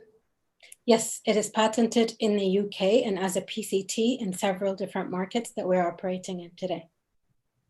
And are there any, I've never seen anything like it, any competitor products that you'd worry about? There isn't any commercial product that's competing with us in this space as a smart glove. There are software applications used sometimes, and they don't give the same social interaction and improve the behavior of the people who are using it. And there are some projects that are under research in academic institutions, but none of them move beyond the prototyping stage. Thank you. Great product, Adil. Can you speak a bit about the effectiveness of the product? Have you measured its effectiveness in any way? I apologize, Mr. Waleed, but time is up and we need to move on to the next contestant. So if you would like to please welcome back with me, Mr. Iyad Makoul from Tefail.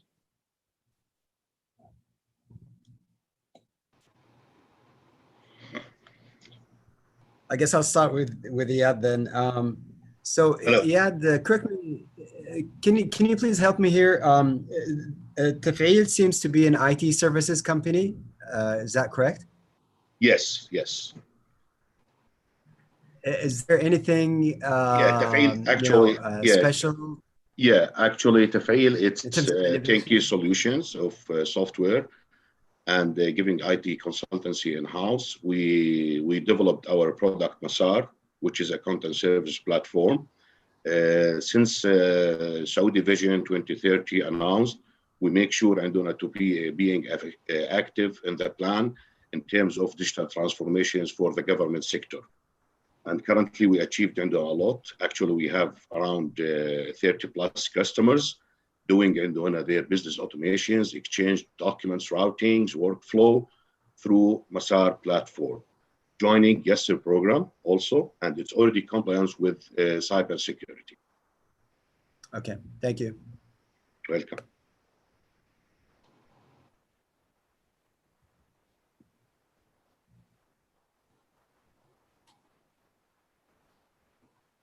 Just a quick question.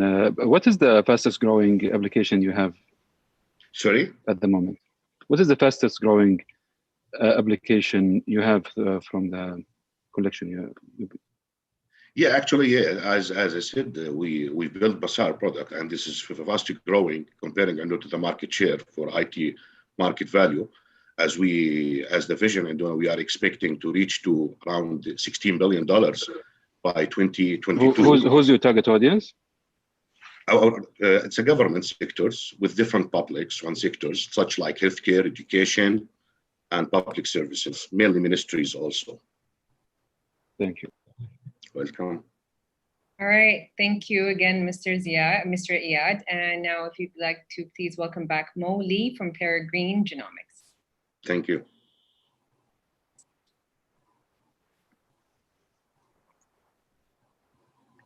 Hello. Hey, Molly.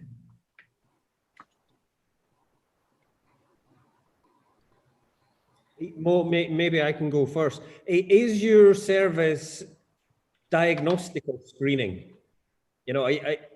Are you actually going to be diagnosing, and are there any regulatory hurdles that you have to overcome for that? So we provide genomic diagnosis. We provide genomic analysis, and the data will be sent to the hospital, and the physician will do the diagnosis.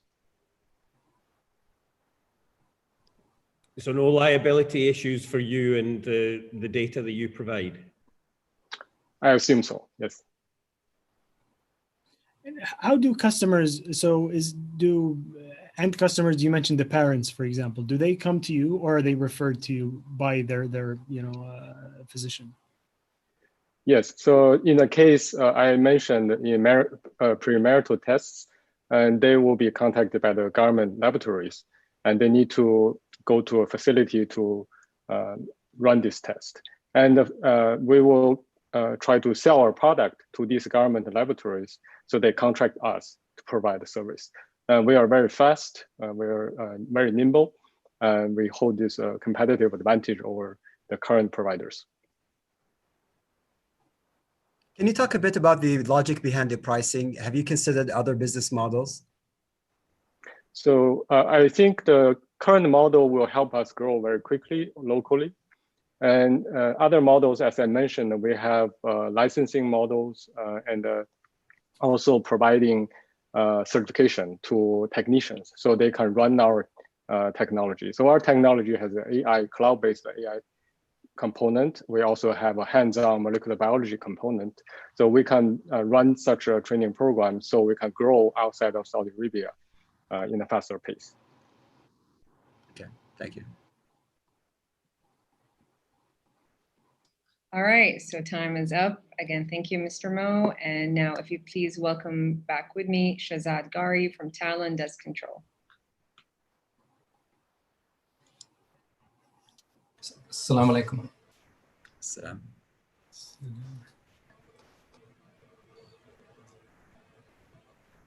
Very interesting. Thank you so much, Wallah. The point of cost of distributing and cost of spreading such material, can you give us some hints about how it goes? About the cost? The cost of the product and spreading the product, the operations cost and the material cost. Sure. So we have 5 products. Most of our competitors have only 1. Typically, the base product, which is the most common one, costs around 2 riyal per square meter for the product, and possibly another 1 to 2 for application. To compare to something like water would cost about 7 times that amount. Just as a general guide. And how long? So our product for open areas, it would last around 12 months. At Kaust, we did apply it, and it's lasted up to 3 years, but we warranty it for 12 months. Whereas, again, if I compare it to water, you would need to water on a daily basis, if not every 2-3 hours on a construction site, if you wanted to reduce the dust.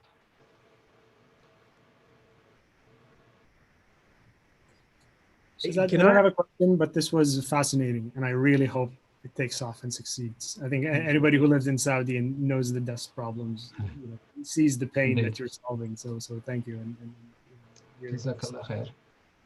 Yeah, and I just wanted to ask, is the formulation proprietary? Do you own the formulation? Is it protected? Is it trade secret? How do you stop other people from doing this? Sure. So such products, most of our overseas competitors in North America, it's been used for 30 years. In 2 years since we entered Taqaddam, I think we've made a decade's progress in just 2 years. We can patent some of our new ones, especially the solar farm product. At the moment, it's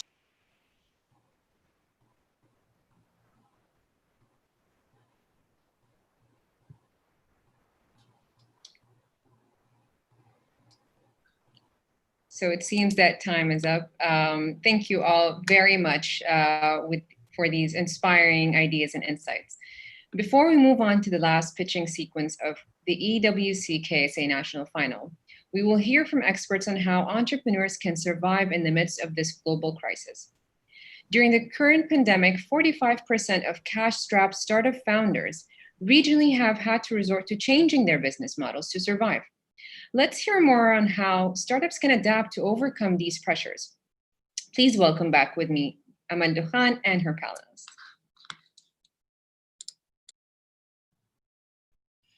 Thank you, Rawan, and it's been really exciting, hearing all of these startups' pitches, the questions of the judges, and that can only, build the excitement towards the end and hearing the results, of all of our, contestants at the end of the day. So, welcome to the session. The session is about survival, survive. And Survivor is basically about staying alive. And that's what the companies and the startups during the pandemic had to stay. But the question I think that we will ask our dear panelists, for today is survival enough today, or startups really need to do more in order to thrive and stay, within the current times? We know, as everybody have said correctly, that the startups had to change their business models, had to adapt, had to reform their teams in order to stay in these times. So my guests today are actually contributors, to these times in different ways, in the entrepreneurial, in the government, and in the investor side as well. So let me welcome to this panel my 4 guests here. We've got Ahmed Hamdan, the founder and the CEO of Uniphonic. Got engineer Ibrahim Al-Nasser, General Manager of Digital Innovation Center at MCIT, Qais Al-Isa, founding partner and CEO of Vision Ventures, Mohammed Al-Arifi, General Manager in Entrepreneurship Planning at Munshaat. So welcome to all of you. And as we definitely always anticipate, we start with the entrepreneurs, the case and the talk of everything that we have been doing in the Entrepreneurship World Cup. We've got you, Ahmed, here, and I don't know if you agree or disagree that the current times are extremely different times from anything that we have known. Uniphonic have been in the market for a while, have seen the before, the during, and the after of COVID-19. And you have gone through that. I think startups will be eager to hear from you, your experience, during COVID-19, and what are the experiences that you would like to share and our entrepreneurs can actually learn from for the future, when they're building their ventures. To you, Ahmed. Sure, thank you, Amal, and I'm honored to be part of this, and I hope I share something that the audience can learn from. So obviously, we went through different.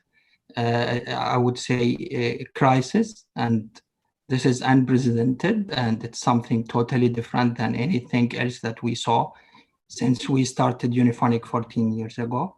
And of course, we learned a lot from all the changes that we implement, the failures and the success that we achieved during the last 8 months. So quickly, when I think about the pandemic, I can easily draw 4 parts how startups being impacted by the pandemic. And it's very important to understand this so we can, learn how we can react. So there are those who are positively impacted, and then there are those who are negatively impacted. Almost every single startup today get impacted by the pandemic. There is no one who didn't get any change. And then there is permanent changes and there is temporary changes. So you either positive, temporary, positive, permanent, and then negative the same. And number 1 advice is to really understand how are the pandemic changing your business in every aspect, and is it negative or positive, and then is it temporary or permanent. Takes time to realize because there are a lot of changes, and this is like a dynamic kind of scoring because every week is different during the pandemic. But as we advance in the pandemic, there are some clarity that can easily give you an indication where you are. And then if you are in the negative side, you need to think about how you can survive so you can emerge stronger. And then if you are in the positive side, you need to think how you thrive.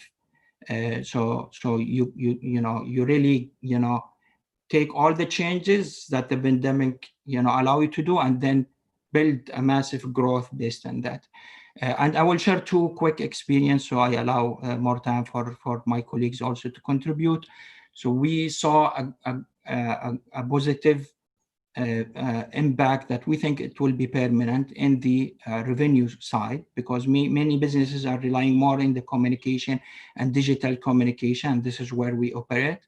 And for us, it's a big change. It means that we need to make sure that we will still stay reliable, because we need to make sure that we get the performance right and the customers can rely really on our infrastructure and products to provide business critical mission. So we saw customers who grow by 5 times before and after. In average, our customers grow by 80%. If we looked into the current eight month and the last 8 months, which means a big challenge. It's not easy to handle 80% growth without planning to have this growth, and then you need to ramp up quickly. And in the negative side, we saw an impact in the cash flow and the collection, obviously, from big enterprises because of the delays in the process and the scarcity of the cash during the pandemic. And this is one of the failure stories that we learned from. So we were not so ready for this. It was tough 2-3 months until we recovered. And so we accessed an alternative financing options. We have to take some tough decision and optimizing our spend. So we adjust with the cash flow situation. And I will end the question with 3 advices. Number 1, you need the mindset and the culture really embedded within the team, so they can adapt, overcome, and they can thrive and survive. And unfortunately, it's not one night success. It's a lot of effort to build that culture and mindset. And you get the fruits when the crisis happen, but you do a lot of work before the crisis to build the right culture in the team. Now, and this is, for me, it's the soul of the startups. And then it comes the brain, the decision making. So you need to make sure that you really understand the impact and the priorities, because obviously you cannot do all the changes at the same time. Then the decision making need to be very strong. You look into data and you listen to customers, and they tell you what's the right thing to be done and what's the right priority. And then number 3, which is the muscle, is the team and processes and the technology that you have. If you have the right team, the right processes, then you're gonna make it through the crisis, and you will thrive and emerge stronger with these 3, I would say, components. These are really great advices. You've hinted to so many things that I wish we have the time to actually dig deeper in all of them. I love the fact that you said you've been impacted positively, and growth come at a price. It has its own challenges and it has its own work. So you obviously have really been, through both sides. So thank you so much for sharing these beautiful points. And I think that takes us also that most of the startups during that time were actually celebrated in a way when they were digital, right? And everyone was like thanking, God, basically, that they were on a digital platform at that time. And definitely that takes us to Engineer Ibrahim and MCIT. I mean, the regulatory part obviously was a huge part of this whole progression and changes. And we know that MCIT have supported the startups during that time greatly. So can you tell us a little bit how the support to the entrepreneurs happened, during COVID-19? Thank you. Thank you, dear Amal. Actually, we believe in MCIT as the main player in the digital entrepreneurship ecosystem. The government entities should interfere very fast in these specific times, let's say. I will highlight the 3 tracks we have worked on in the pandemic time. We started with the licensing. We moved very fast with the CITC to license the last mile delivery businesses and applications. We tried to raise the awareness for all businesses and the small businesses to join this licensing program to sustain in that time. And alhamdulillah, we did. The other thing, we focused on the training and upskilling and subsidy. We launched a specific program for the training with our partners in HRDF, the Human Resource Development Fund. And we did the subsidy program as well with them for staffing the businesses. The third thing, and I think it's very important, we launched the virtual meetups. We met with 8 stakeholders in the sectors in the government and in the private. We believe listening to the entrepreneurs and the SMEs and hear their pain points, it's the starting point for us. We have too many initiatives in MCIT and with our great partners in the government and the private, but we believe starting with these initiatives is needed to be highlighted with the entrepreneurs themselves. So I think these 3 tracks worked in parallel in the pandemic time, and we wish we do better in the future, and I will highlight it in the second part. Thank you so much. And I think you as a ministry, have represented the agility and resilience in its biggest forms. We've seen the entrepreneurial government reactions, that was really fast. And we've heard how the entrepreneurs said that they were part of the decision making. And I think this is what we are, experiencing in Saudi Arabia today, which is part of the ecosystem that we aspire to have. And, seeing that sort of support, would obviously make investors look at this ecosystem in a different way. And that takes me to Qais here, as previously I said, a lot of people, when I used to talk about entrepreneurship and about investment, in Saudi, were surprised that we see closure of rounds. They were surprised that some of the startups were still raising and they were receiving good amount of money actually during that time.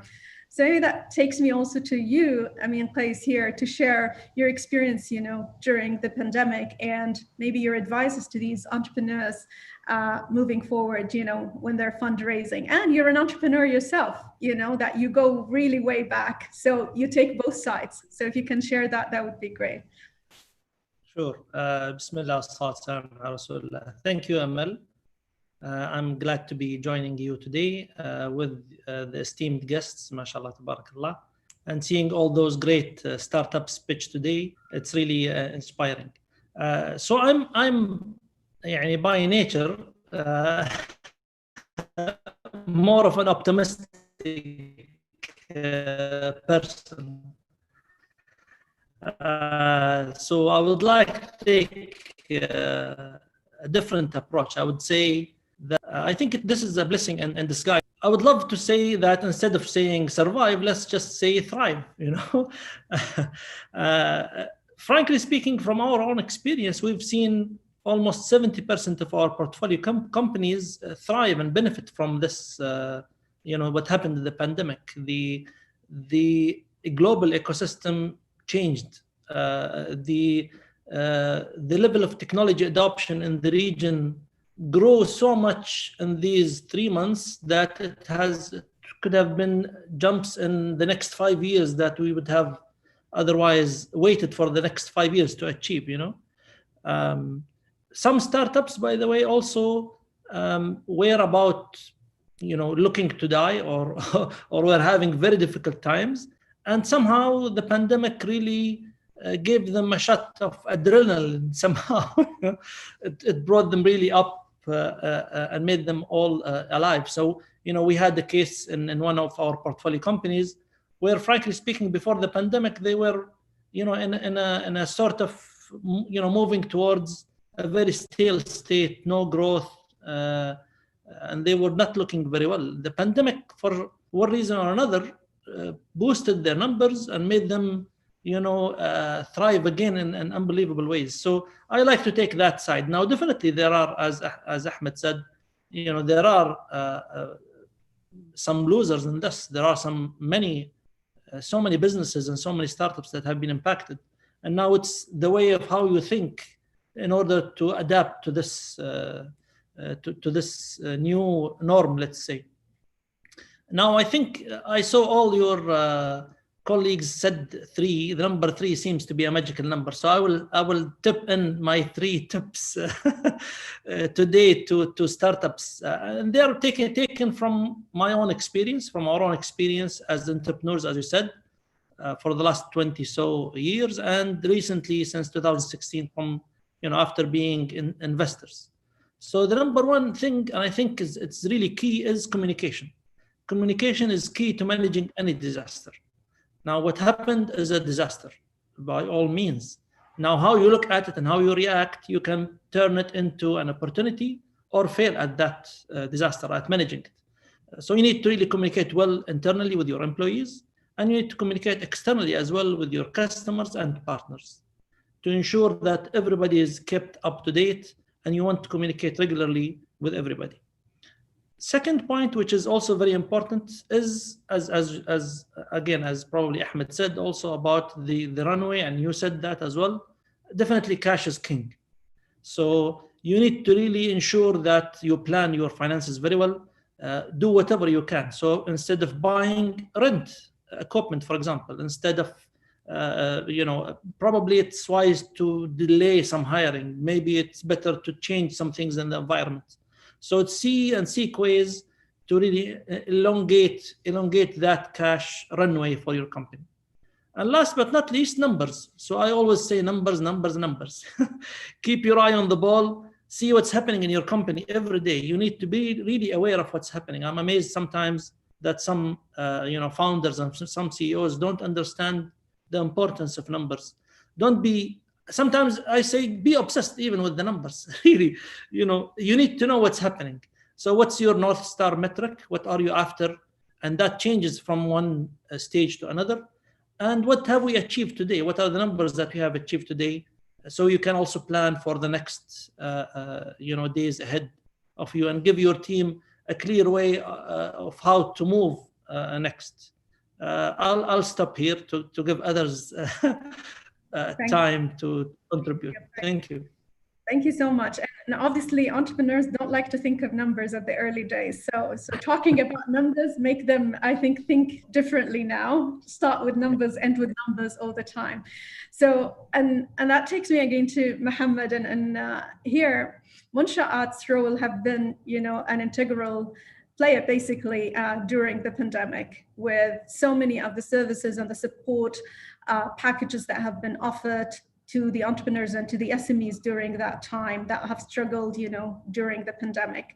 So Mohammed, can you share with us, some of the support packages, the services, the kind of, initiatives that was actually launched by Munsha'at during these times?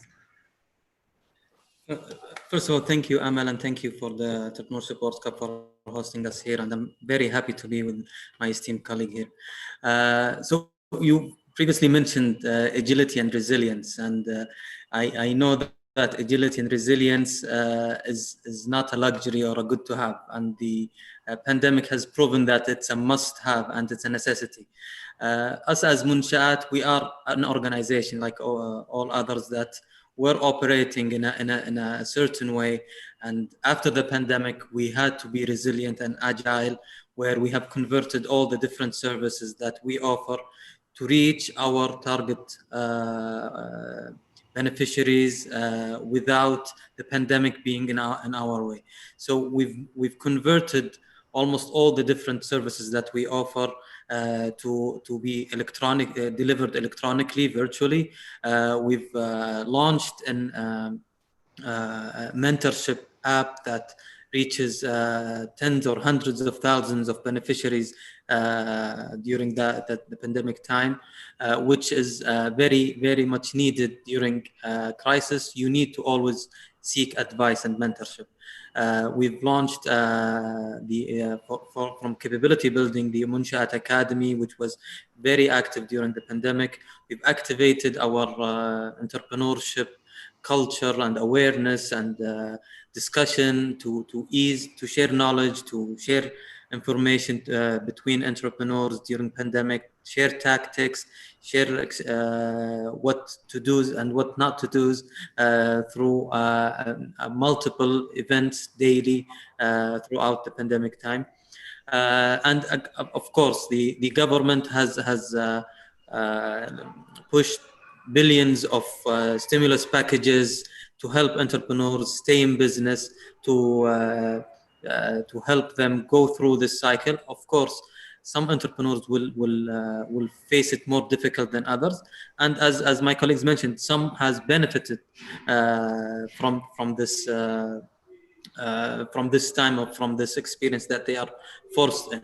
So basically, I think one main lesson that we have learned and that we have provided as support through mentorship and different sessions with to our entrepreneurs is now they are forced to look at their business and see how they can succeed, which is excellent for them in the long run. Maybe it's not the best position they have put they found themselves in back then, but it's very good for them to look towards the future. How can we, going forward, do better? How can we operate more efficiently?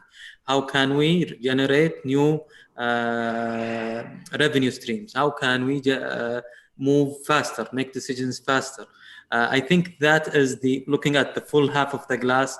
That's something that we have worked with our entrepreneurs to support them in identifying and navigating through. Thank you so much, Mohammed. And surely we can attest to that. All our sessions were held in Munsha'at digitally, and we were able to reach, all the audiences that we wanted to reach.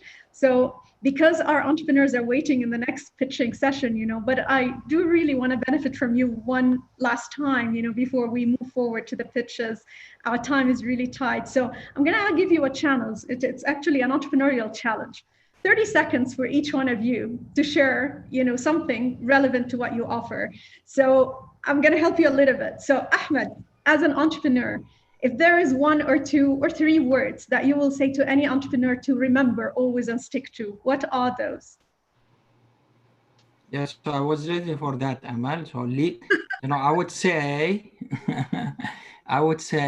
lead the change before change lead you. Absolutely amazing. Thank you so much, Ahmed. That's well said. All right, Engineer Ibrahim, what's next from the ministry? And in highlights for people to await for. What is next? It's a big question, Amal, but I will go back to I will go back to Qais, the three number. Okay. I would say for the entrepreneurs to focus on agility, to look for new opportunity, and have your talent within your organization. Lovely. That's amazing. Thank you so much. Qais, are you going to stick to another three, or you give us a one? I'm going to give you two this time. Okay. Because 30 seconds. So one thing, I think we talked about this and maybe we alluded to this. So as investors, we continue to invest today. And I think a lot of investors have a lot more appetite today to invest rather than the opposite. One thing is very important, and I think people should always remember, or leaders of companies should remember, it's better to make a wrong decision fast than to make a right decision slow. So that's very good one for all of us. For all of us, Qais. Thank you so much for sharing this. Mohammed, final words from you. Yes. So could be personal, could be anything that you feel they should hear today. Well, I want to say mentorship 5 times. That would be 5 words. But also, I encourage everyone to Munsha. The government has invested in entities such as Munshaat. All our services are free. Everyone is and they are designed to fit your needs. So I encourage everyone to see what best fit their projects, their companies, their startups. Try them. If you fail, that's good. Then you have more knowledge going to the next try and the third, and until you make it. Thank you so much, Mohammed. Well said. Always ask, always seek mentorship, always keep trying. Thank you so much to my 4 guests. We hope to have you in other channels on a longer time, but it was certainly very valuable time. Thank you so much to all of you, and moving to Rawan and to see the next pitches. Have a lovely day. Thank you. Thank you, Amal, and thank you so much for our guests. It was a very important and very insightful session. Moving along now, it's now coming to a very exciting time in our program as we are heading to the last pitching slot of the event with 5 great startups operating in the e-commerce and trade sector. Please welcome our first pitcher, Timothy Abbott from Upskillable.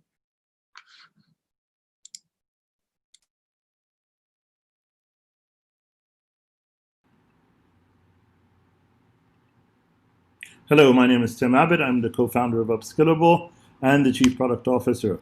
So organizations lack the talent insights that drive performance. And so because of that, improving employee performance is extremely difficult.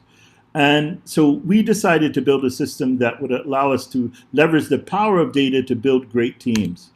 So how do we do that? We do it by assessing incoming and existing talent across 3 areas, across competence, the ability to do the work, commitment and engagement, the willingness to do the work, and connection, the psychological safety, and finding meaning in the work.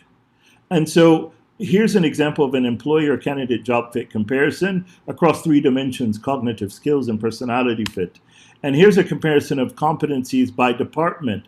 Based on the department title, you can make a comparison between departments and between people at the same organizational level.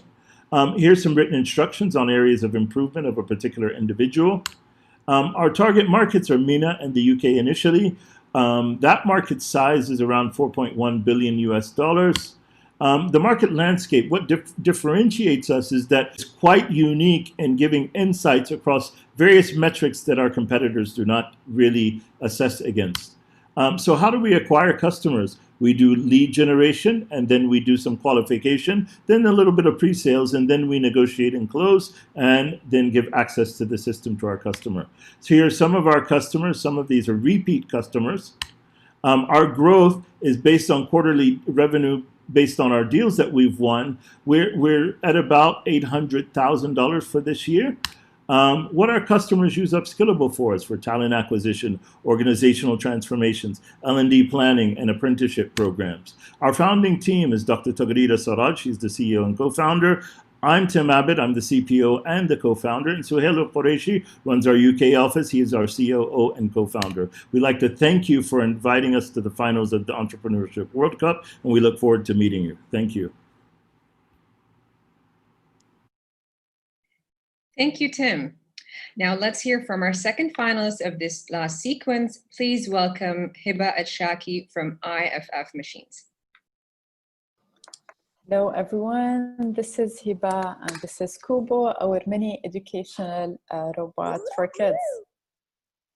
IFF is the largest platform in the MENA region to be selling machines, raw materials, and spare parts.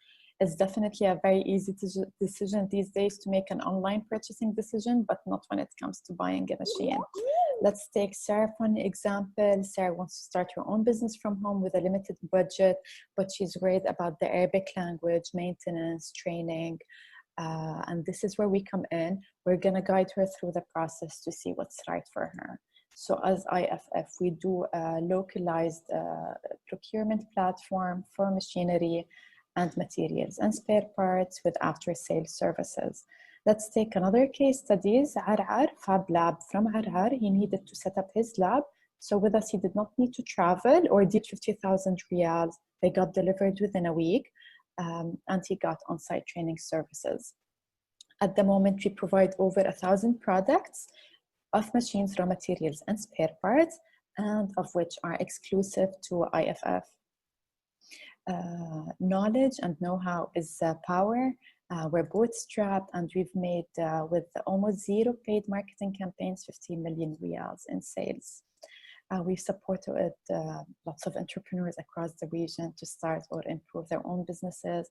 We've also catered to the large segment, such as educational, factories, government, and others. There is no big player in the market at the moment. Technology has become more accessible in terms of pricing and usability. And there is a global trend for startups, and every business does need a machine at some point in their business, of which you're gonna find in IFF.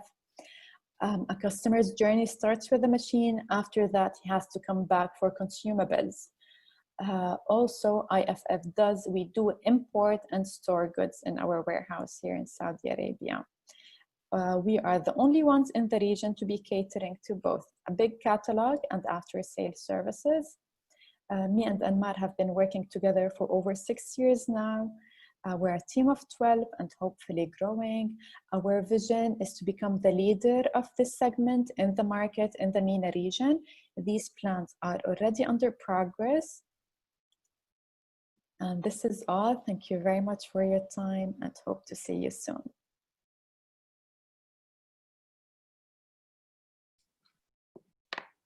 Thank you, Hiba. Now let's hear from our next finalist, Yusuf Al-Dabbagh from Thimar. Bismillah. Hello, everyone.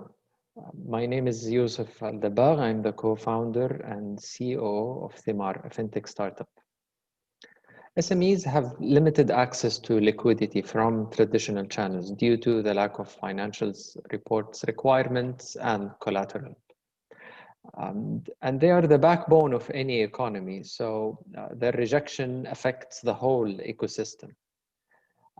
Our solution to this problem is Thimar, a peer-to-peer purchase financing platform for SMEs that connects investors with SMEs to finance their purchases from vendors.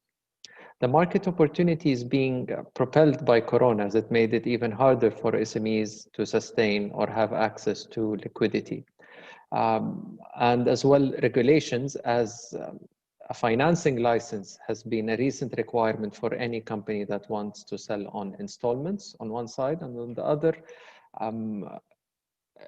fintechs have been enabled to function in KSA, and recently the crowd lending regulations have been published, and it's expected to be activated in a few months. According to SAMA's report, that SMEs were lent only 3% of all available amounts versus 20% in developed countries. So there is a massive potential for sustainable growth in the future, not mentioning the international expansion. The addressable market is huge, even at a very conservative level, as we're forecasting to process purchases of at least 300 million with a CAGR of 80%. Our business model is scalable, forecasted to be profitable by year 3, enabling SMEs to purchase goods for up to 500,000 and finance it for up to 12 months from vendors through the liquidity provided by the peer investors.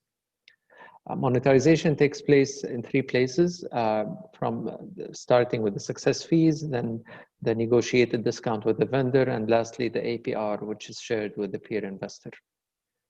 We're differentiated as we'll be the only one focusing on purchase financing for SMEs among our competitors. Plus, we'll avoid using tawarruq, which provides direct liquidity to SMEs that has its own different views among scholars.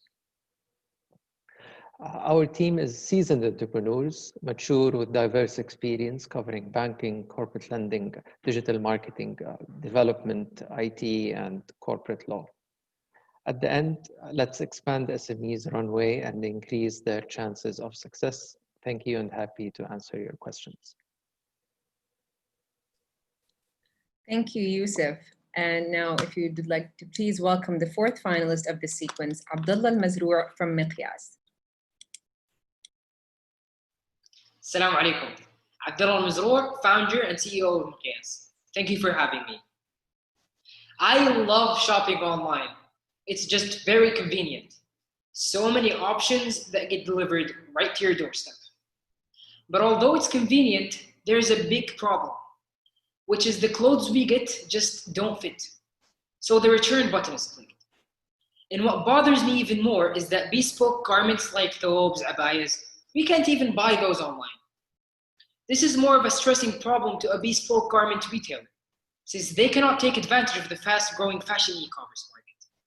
And existing players suffer from really high costs of returns, because you consumers expect free returns, then use those free returns when you get the wrong size. This is clearly a broken system, and this is why we founded Miqyas. We're a SaaS company specializing in developing novel computer vision and AI solutions. Our mission is revolutionizing the fashion industry. This is how we're going to do it. We've developed 2 products fully in-house. Custom Fit takes 2 images and produces exact body measurements. Size It asks simple questions, then recommends the perfect fit on all brands. Our clients that use Size It enjoy a button, their customers click on it, answer a few simple questions, and then their sizes will be displayed on all product pages. For Custom Fit, they click on Get Measured, choose to do it themselves or with the help of someone else, follow the instructions, and have 2 pictures taken of the front and the side of the body, and then their measurements will be sent directly to the retailer. We've been growing rapidly in Saudi Arabia, and the plan is to expand within the MENA region and enter the global market next year. And this is what the global competitive landscape looks like. Not only are we cheaper than all of our competitors and our service is on par or even better, but we also offer both bespoke and pre-made garment solutions, as well as custom measurements tailored to our customers' exact needs. In addition, we capture valuable data from Size It and Custom Fit users, which our clients find extremely valuable because they're about demographics and body dimensions. They can use that to optimize all across the board, from manufacturing to supply chain, all the way to marketing. And they can choose simple subscription packages with an option of an unlimited customized package to enterprise clients, with a free POC period, which we finished with a few clients and are currently in the process of integration. We would not have been able to do this if it wasn't for a talented team that came from diverse backgrounds, from computer science to business, all the way to physics and math. And we want to let you guys know that the next time you're shopping online and find a garment that looks just fine, stop wondering if a small is too tight or if medium is what's right. Just click on that sign and we'll recommend you the right size. Thank you so much. Thank you, Abdullah. Now, let's hear from the last finalist, Mustafa Raslan from Converted In. Hello everyone, I'm Mustafa Raslan, co-founder and CEO of Converted. And I'm here to tell you more about my friend Afnan, who built her own clothes shop from the ground up, and which she started to do the segmentation and another machine learning to do the recommendation for the products. That didn't end well for her, so she usually had to wait 14 days until the media buyer updates the segmentation, and then they couldn't handle more than 100 concurrent campaigns running, and then they couldn't handle the 1,300 automated audience created. So that was until we created Converted, and that changed how her business was running. So Converted is a customer marketing platform where it draws data from every and single touch point, and then the unifier comes unify all this data and then segment those customers, and then the recommender will recommend which is more suitable to be shown to those customers on which platforms. All of that is automated, and so we already integrated with WooCommerce, Shopify, the number one, and for the social destinations, our platform automatically runs ads on Facebook, Instagram, and Google, and it draws the data from endless endpoints. How it works: while we are onboarding our customers, we ask them to grant us permission to their social networks, accounts, and business accounts, Pixel, etc. And then we draw data from their stores. So we take orders, customers, and the product feed, and then through our recommender and segmenter, we start working on all of this and to run ads and generate lookalikes, and then through the recursive learning, the platform will start adding up to that. So why they would use our Converted In, other than saving time and a lot of cost that is being wasted out there, they have more than 300 ready-to-use segment, which is built by highly trained AI scientists, and autopilot campaigns that cannot be handled by normal persons are alongside a localized audience and also the custom audience builder. We're working to integrate more platforms to ease the access and onboarding of our customers everywhere, and we enhanced the lookalike according to our customers' feedback. We have direct and indirect competition, and some of them have conflict of interest, so that means they will ask the customer to keep, which is the merchant, to keep spending so they can make more money. We charge our customer based on subscription, and we have enterprise, Our total addressable market is around 24 million, and it's growing only 14,000 e-commerce in KSA, but we're around the full pace of peak. We have been working in the ads and the ad automation for the past 15 years. We have built lots and lots of successful products, and it's about time to build that product and make it success. Thank you. I'm looking forward to talking to you more in the Q&A.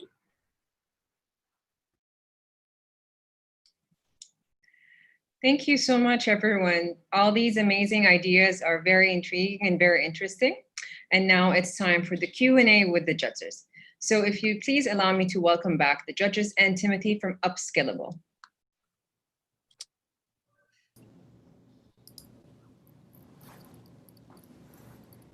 Hi, Tim. Hi. How can you approach the long tail of the market? I saw that most of your clients are big corporates. How can you approach the smaller and micro businesses? The smaller businesses would be approachable basically online, right? The main part of this is that right now we see just practically more value in the larger part of the market because they're more concerned about, you know, the engagement and data of their particular employees. So their employees and their new hires. So they're more particular. So that's what we found. I mean, we've tried to go to smaller customers, and they're less particular about, you know, what type. I mean, spending on what type of employees that they're bringing into their organizations and their current organizations, type of, you know, how the talent is, you know, engaged inside of their organizations. Tim, Tim, I noticed that your product is relying on data. When it comes to you know, people, how do you avoid bias in the data? So can you ask it one more time, Waleed? So I was asking, since your product relies somehow or another on data to evaluate people and candidates, how do you avoid a bias that's embedded in that data? So part of the data is things like skill assessment. So practically, you know, when you're looking at skill assessment, that's pretty straightforward. It's right and wrong. Part of the data is looking at, you know, the type of employee that you want. So it's looking at particular what type of psychometric data that you want to see. So the organization kind of sets up a core profile, and then that's the system basically generates which one is the most appropriate. So that's how we avoid that. Okay, thank you. Thank you, Tim. And now we would like to move on to the next contestant, Hiba Al-Shaki from IFF Machines. Hello, everyone. تفضلوا. Hiba, I noticed that part of your business is reselling, but there's another part that's about the marketplace. Where do you expect, in terms of direction, the majority of your revenue is going to come from? Where's the innovation going to happen, really, and differentiate you from, you know, any regular reseller in the future?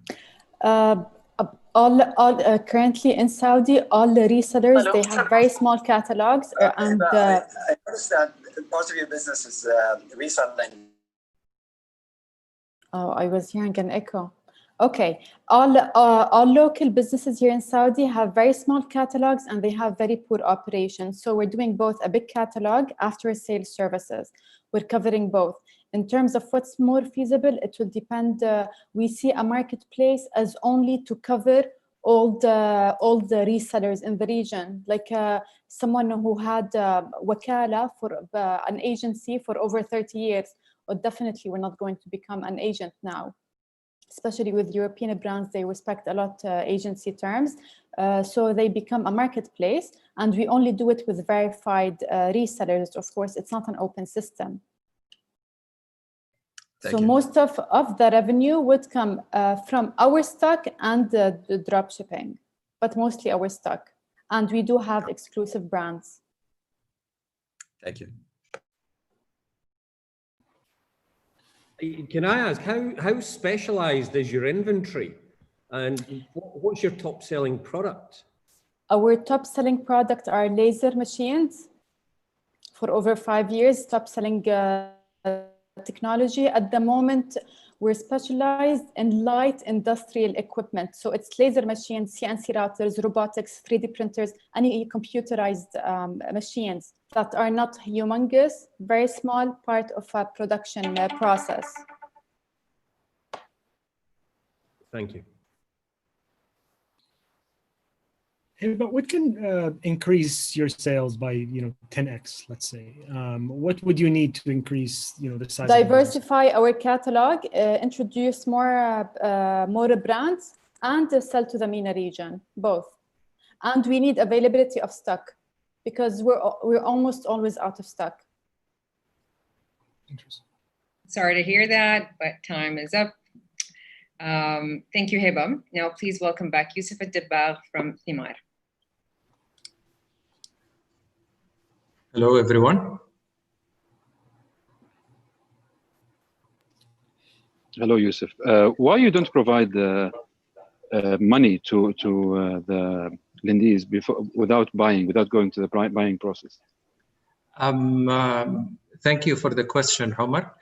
We found that it will give us a good differentiator. This is the first thing. And after digging deep into the solution that we wanted to get into, we found out that doing it this way will help creating a relationship with the vendor and help solve a problem to the vendor as well.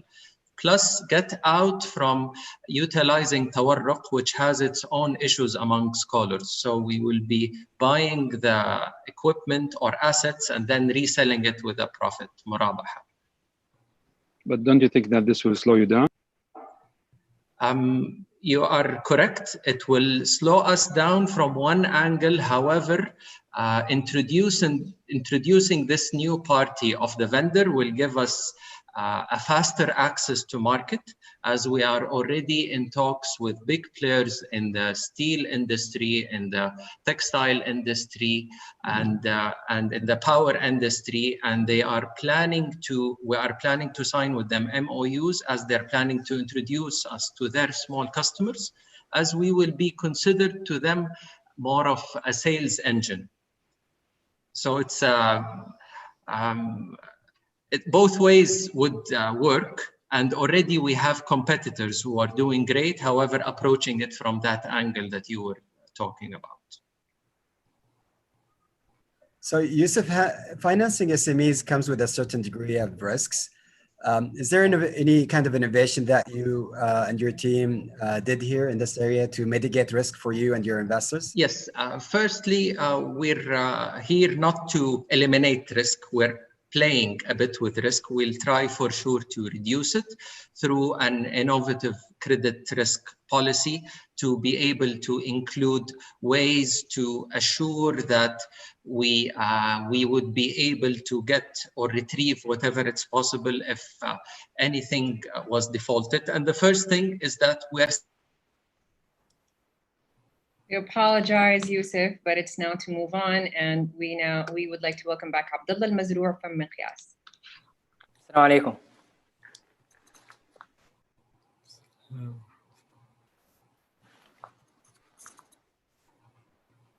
Maybe I'll go first. How do you actually protect your market? I mean, do you have a proprietary position? Can you stop other big online retailers from just duplicating what you're doing? That's a great question, actually. And early on, we've been thinking about that exact question. And we came to the conclusion that filing for patents and whatnot, it would be really hard to police. And it got us so much hard work and research to get to where we are. So we chose to just have it as a trade secret, that unique blend of technologies that we've came up with. Thank you. How big can this become, do you think? Well, actually, I'm really proud that we developed such technologies with such a small team. Our competitors have really large teams with over 50 employees. So we have an advantage of lower overhead And what we've been doing now is underselling them. So our costs are cheaper than all of them. So the plan is to do what Amazon did, basically undercut the competitors, and then we gain market share, and then we can raise prices later on. So obviously you have a great product. Can you talk a bit about how you're going to distribute it? So initially, we talked to businesses, directly to businesses. We have plugins for Magento, Shopify, and all of that. We're working on making those available publicly and then advertising them.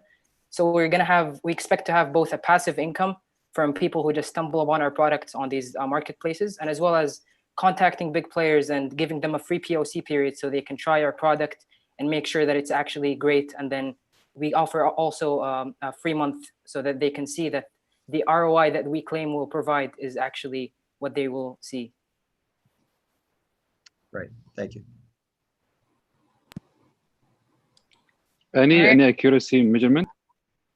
Yeah. So for Size It, the accuracy is. We apologize, but time is up. Thank you, Abdullah. And now please welcome back Mustafa Raslan from Converted In. Hi all.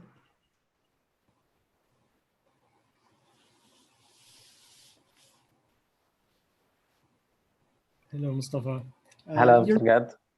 Your presentation and your website talks quite a bit about AI. Can you speak a little bit about what's proprietary in how you employ machine learning algorithms or data, or what's special? Okay, so mainly, as you got from the presentation, that we are ads automation platform. So we are serving the merchant to be able to target their customers and retarget them online and so on. So part of the data that's coming to us is not complete, like they don't have the genders of their customers, and it's crucial for targeting people. Other things like which category to be targeted with which ads and so on. So the AI is integrated deeply in our system in each and single turn, starting while we are drawing data from the store, ending by providing social platforms with taxonomy collections so it can be targeted correctly online. So it's along the process actually. Okay, so you have, let's say, classifiers to fill in the data that's missing. I guess that's a part of it. Yeah, that's the first part. Then for the unifier, it goes and make use of the smallest data. Let's say that while we are digging in the merchant data, we found that this customer keep buying only using coupon. So the segmenter put those people in the ready segment that were built using machine learning algorithms and so on. Okay, thank you. Yeah, you're welcome. So, any other questions?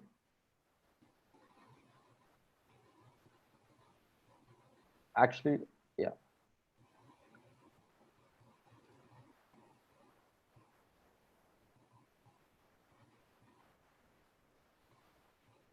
All right, thank you so much. And now we're moving on to the next segment. Finalists, speakers, judges, and dear participants, thank you all for joining us in this very exciting evening. We've now come to an end of our pitches. We've heard from 14 bright entrepreneurs, and now it's time for our judges to regroup and designate the Saudi EWC 2020 winners. In the meantime, we will learn more from our next panelist on the importance of choosing the right partners and investors when starting a business and what makes a startup thrive. Please welcome Tuba Terekli, Executive Advisor and to Chairman, Projects and Investments, Lead Fagih Group, and her panelists.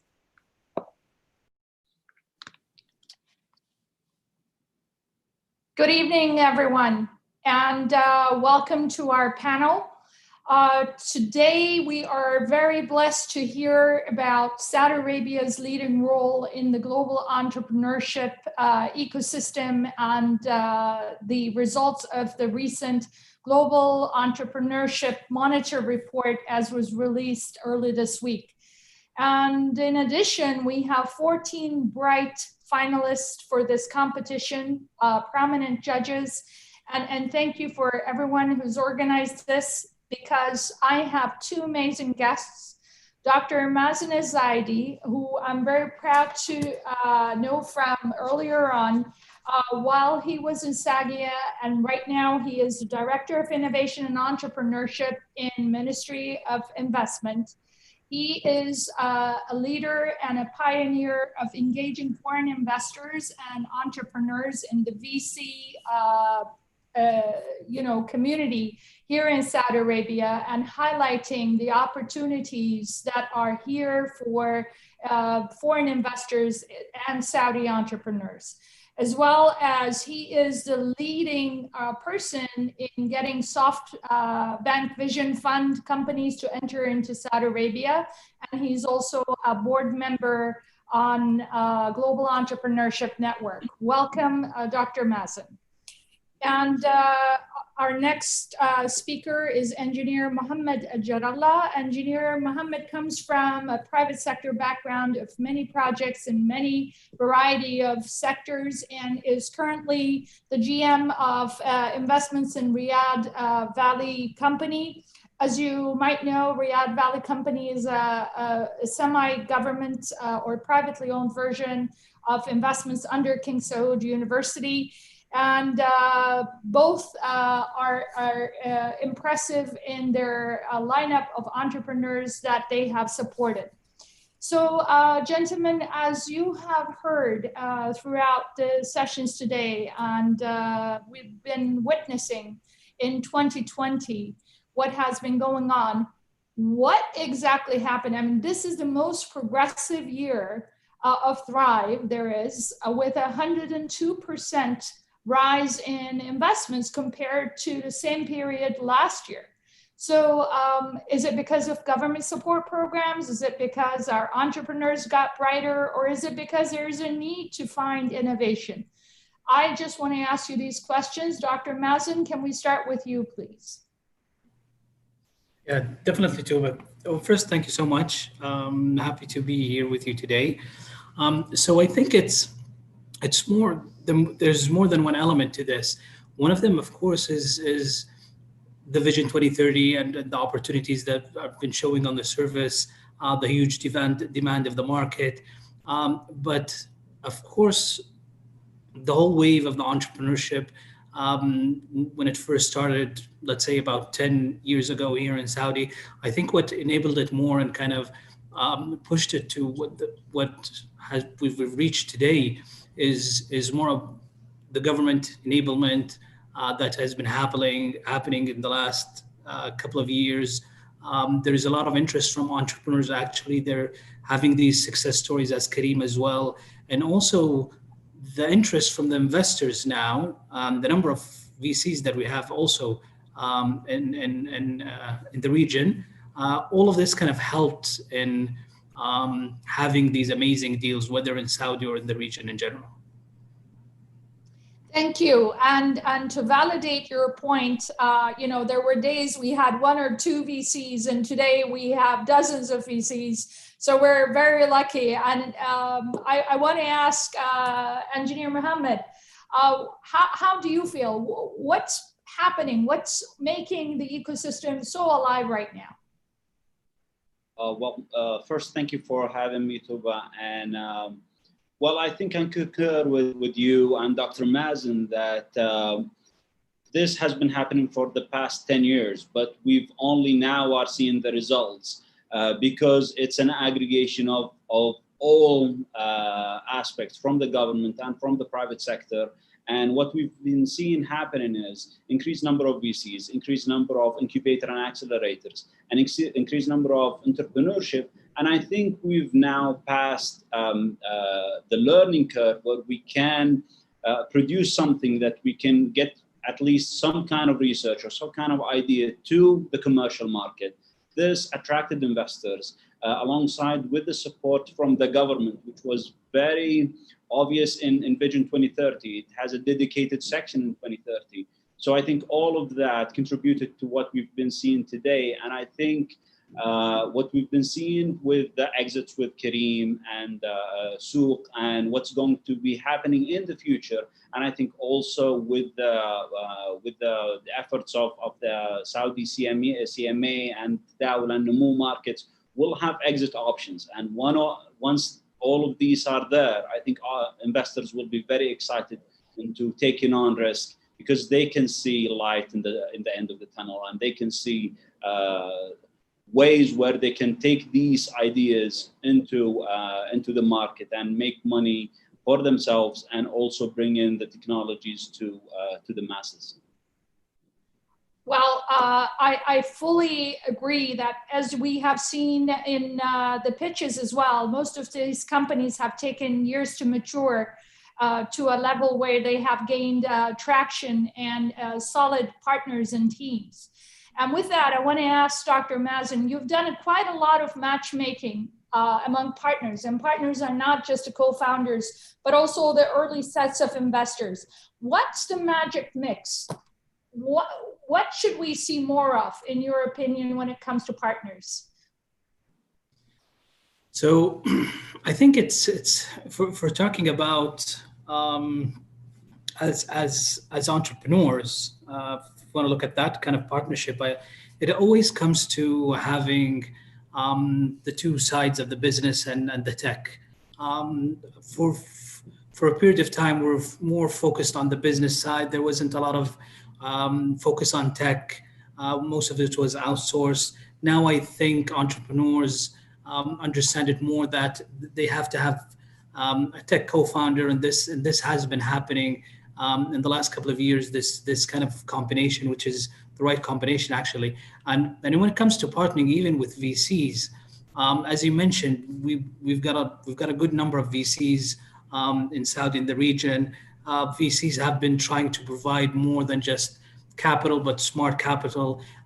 So it's that partnership that they are looking to support these entrepreneurs in the best way possible. So everybody understands it's a win-win situation. Win-win. I like to hear win all. The country should also win, right? So going forward with Vision 2030, I think we have noticed a growing number of diversified sectors as well. And I want to ask Engineer Mohammed, most of the startups we saw today are coming from R&D backgrounds and strong industrial backgrounds, and are very diversified across healthcare, agri-tech, smart tech, AI, etc. And we know with the government projects that are up and happening, there are more opportunities to come. So what should entrepreneurs look for in a partner, knowing that the ecosystem is hugely and vastly growing across all sectors? Well, I think if you look at it from the angle of diversification, so you'll definitely be able to get some kind of trends that will be happening out of Vision 2030. For example, we know that solar energy will be big. We know that healthcare will be big, at least in Saudi. So for those startups who are within that realm of sectors, I think they have to look into two areas. First is, what do they need from their partners within the startup itself? So do they need the technology support? Do they need the commercial support? Do they need the business? Do they need the strategy? And then there is the other side of the VC. I think with the number of VCs that we have in Saudi, and the more that are coming, I think there will be a good pool to choose from, depending on which sector are you in. For example, if you choose to go into healthcare, you need to go into these VCs who are active in healthcare and they can connect you. And I think one more angle is, I think that the Saudi startups we've seen in the past 2 years or so are startups that can grow beyond Saudi. So maybe that it's now the time that those startups look for partners, even non-Saudi VCs, or other investors that can bring them and expand them in places either in the MENA region or even beyond. I really love the last part of the comment you made. The market size is very, very important, and the ability to expand beyond borders. It's huge for especially those that want to grow in a startup as a partner and the investors. So Dr. Mazen, what in your opinion would be a right legislative setup Is there a certain shareholder structure or legal structure that entrepreneurs should be aiming for when they start up to excite future investors? So currently, what's happening is that most VCs, when it comes to legal structure for startups, is that they require to have a holding company. What's happening now is that startups are setting up in offshore kind of jurisdictions at AGM, Cayman, BVI, etc. And then they would be able to, that holding company would be owning the local Saudi company. So hopefully that will change very soon in the future when we have startups more setting up here in Saudi. There's a lot of work that's happening in the government to kind of develop new regulations and new frameworks, etc. But in general, I think going to the point that when you talked about the region is that I think we try to look at it as a kind of a connected ecosystem. So definitely we always tell startups not to just focus on Saudi. It's the whole region that they should be looking at. So we've always encouraged whether foreign startups that are starting in Saudi or even Saudi startups to think about expanding within the region. And I think that's actually one of the advantages that we have in the MENA region is that the language, the culture is almost similar. So there's a lot of advantages for startups that are setting up in Saudi and expanding in the region. I hear you. It's an impressive 350 million market if you look at it in terms of volume, growing year on. And what in that case, I want to ask you, do you think, and with this question I'll tie up, is there any watch out the investor or the entrepreneur should have when they're reaching out to any investors or new partners? I think it's what we're seeing actually with most of the startups right now is that it's, as I mentioned before, it's more a combination between both. Investors are looking for good startups, good teams that are able to execute and deliver. Entrepreneurs are also looking for VCs that are able to provide the required support, have expertise in vertical sectors, etc. So definitely, I think based on even what Mohammed mentioned, having this large pool of VCs and all of this interest in entrepreneurship and entrepreneurs in Saudi and the region, I think there's a lot of hopefully we're going to see a lot of success stories in the future as Kareem and a lot many more, inshallah, in the future. Inshallah. Thank you so much, Dr. Mazen. Engineer Mohammed, any thoughts from you on the watch outs of reaching out to new partners or investors from entrepreneurs?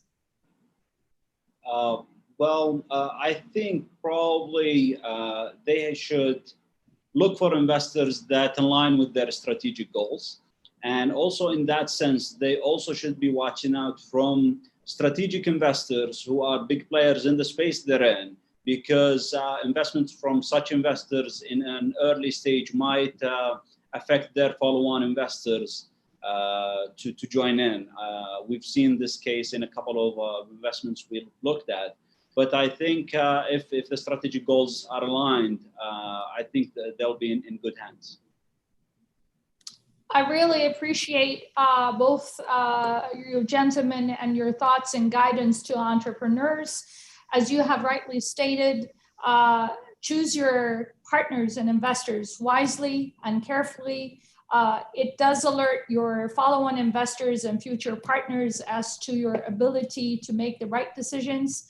Most of what we see in today's economy that have received high investments are usually people that have had the time and the due diligence and have made the effort to choose the right partners to begin with.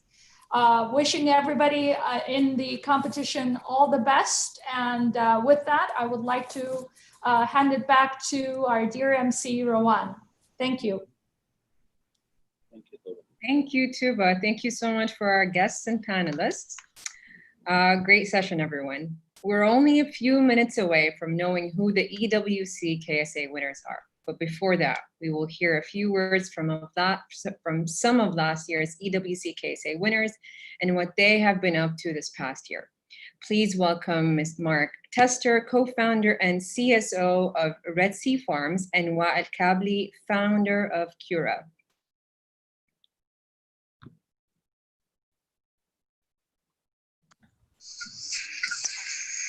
Yeah, hi everyone. Thank you very much.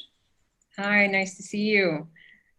Mark, are you here?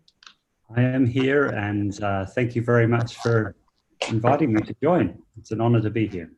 Thank you guys for coming back. I'm sure this brings back some good memories. It's an exciting time. It's a very interesting time. And I would like to delve into these questions. I have so many in mind, but of course, naturally, I have to crunch them down.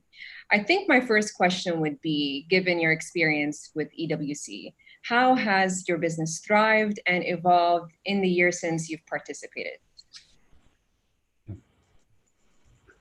Yeah, please go ahead. Well, for me, I learned so much during the EWC competition, both the national and the global. I learned you have to sharpen your pitch. And in the process of sharpening your pitch, you learn a lot and you ask yourself questions. And when you test it on others, they ask you questions which make you pause and help you, really genuinely help you to build your business. Obviously, networking is really, really valuable, and getting to meet other people. And then who your fellow competitors. And it was also great for obviously the mentoring and meeting, especially international people. Well, actually, no, national and international people who were able to support and express interest in your company. And Wael, would you like to share with us? Sure. Maybe the best thing was around the EWC experience was around interacting with all of these international candidates and seeing people across the sector. For example, I was looking at many people who were contributing in healthcare, for example, in my area at least. And then also looking from the international perspective, like for example, what are the questions that international investors might look for? And one more thing that also I found it really beneficial from the EWC last year was how to pitch for an international audience and what to look for on a global scale. It's really different from looking at regional and local competitions. So it was really enlightening actually for me. Given that you both mentioned international experience and local experience, would you like to elaborate a little bit more on how different the two let's say, regions or different areas? So one, maybe I'll start this one and then Mark can continue. Basically, one of the things that I found it different is the ability to have this replicated across multiple countries, how your project or your solution will work in different countries. What other perspectives from the international investors will look at? For example, a couple of things that we get for granted here in Saudi, for example, things related to regulations, things related to, for example, funding, and you will find it very much different from the other countries. And there are, amazingly also, there are things that are very much similar. So we are in the same, so for example, finding the right investors and the funding stage that you're in, and all the problems that you find around hiring talents, for example, starting your business. Also, that's very similar with other people in other countries. So in some ways, we are very much different. And in some other ways, we have lots of common challenges that we are looking at. Mark, do you feel the same way? Yeah, that's completely correct. Completely correct. In many ways, both what YL and Red Sea Farms are doing is scalable internationally, but then there are all sorts of differences. Sometimes the differences are nuances, and sometimes they're really important. And for us in Red Sea Farms, you know, going internationally, going into the European or North American markets, these are very mature markets and much harder to penetrate. And you know, we really have to go in very, very carefully and with a surgical knife. Here we've got a market which I think is much more receptive. There's a lot more opportunities here for growth, and there's also really good government support, because the government recognises that you know, this 2030 framework in which we're all working is very strong and really does help in many sectors for the growth of new businesses, and in the food sector that's certainly the case. Great things. I'm hearing great things here. EWC is a competition that, I mean, everyone says is very much relevant to all types of entrepreneurs. You are both from very different areas of expertise. How do you feel about it being relevant to all? So basically, in my case, I found it very relevant because, as I said before, that we have lots of similarities with other people who are with us on the same stage. So, for example, last year when I was pitching, we had the same issues regarding how we should pitch our project. How we should phrase our answers towards investors, what investors will look at during our pitch. All of these things were very similar challenges for us, between us and the other candidates. So all of these were actually excellent opportunities for us to take to bring from EWC actually. Yeah, a lot of the skills are generic, and yeah, as I said earlier, learning to do your pitch and making it difficult, making it good, and being hard on yourself to answer your own or try to preempt the question, and then that helps you really re-examine your business very carefully, is very, very helpful. And you know, for all of us, remember, you got to have a market. No market, no business, and EWC really helps you. You know, forces you to get out your pen and pencil and do some sums and actually work out markets and work out costs and benefits of different strategies to get to market. It's really important, very beneficial. I'm really glad to hear all this. With every great company, it all starts with just one idea. It's a natural process. We all know this, but though we don't, although I'd love to dwell a little bit more into how you both created your companies and how you came up with these ideas, but I would like to see maybe if we could look into more how and why do you think it's important to go forward with an idea and never sweep it under the rug? There's this fear of failure, but with every great endeavor and every great project, there should always be room for failure in order to learn and grow. I'd like to hear your opinions on this, if it would be possible, please. So I think from my side is what is the main driver for you? What makes you what drives you towards this business? What drives you towards this idea? And this thing that will make you to stick actually with the business, and that will make you to overcome most of the failures. So, for example, for me, what usually actually makes me For example, what makes me to stick with the business and overcome most of the obstacles that we see on a daily basis is my desire to build things that people like to use, right? Everyone has to find this small thing, small happiness place where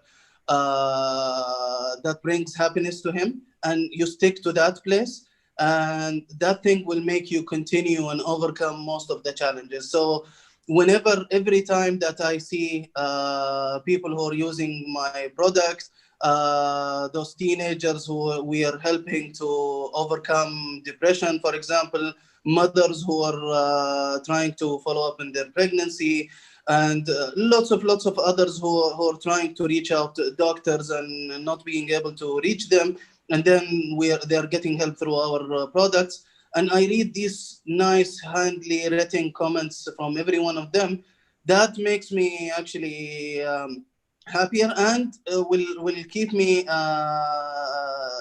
sticking to this business every day. Although every day that you come to the business, that some days that you will come, you will feel that I don't want to continue because all of these challenges that happen to you.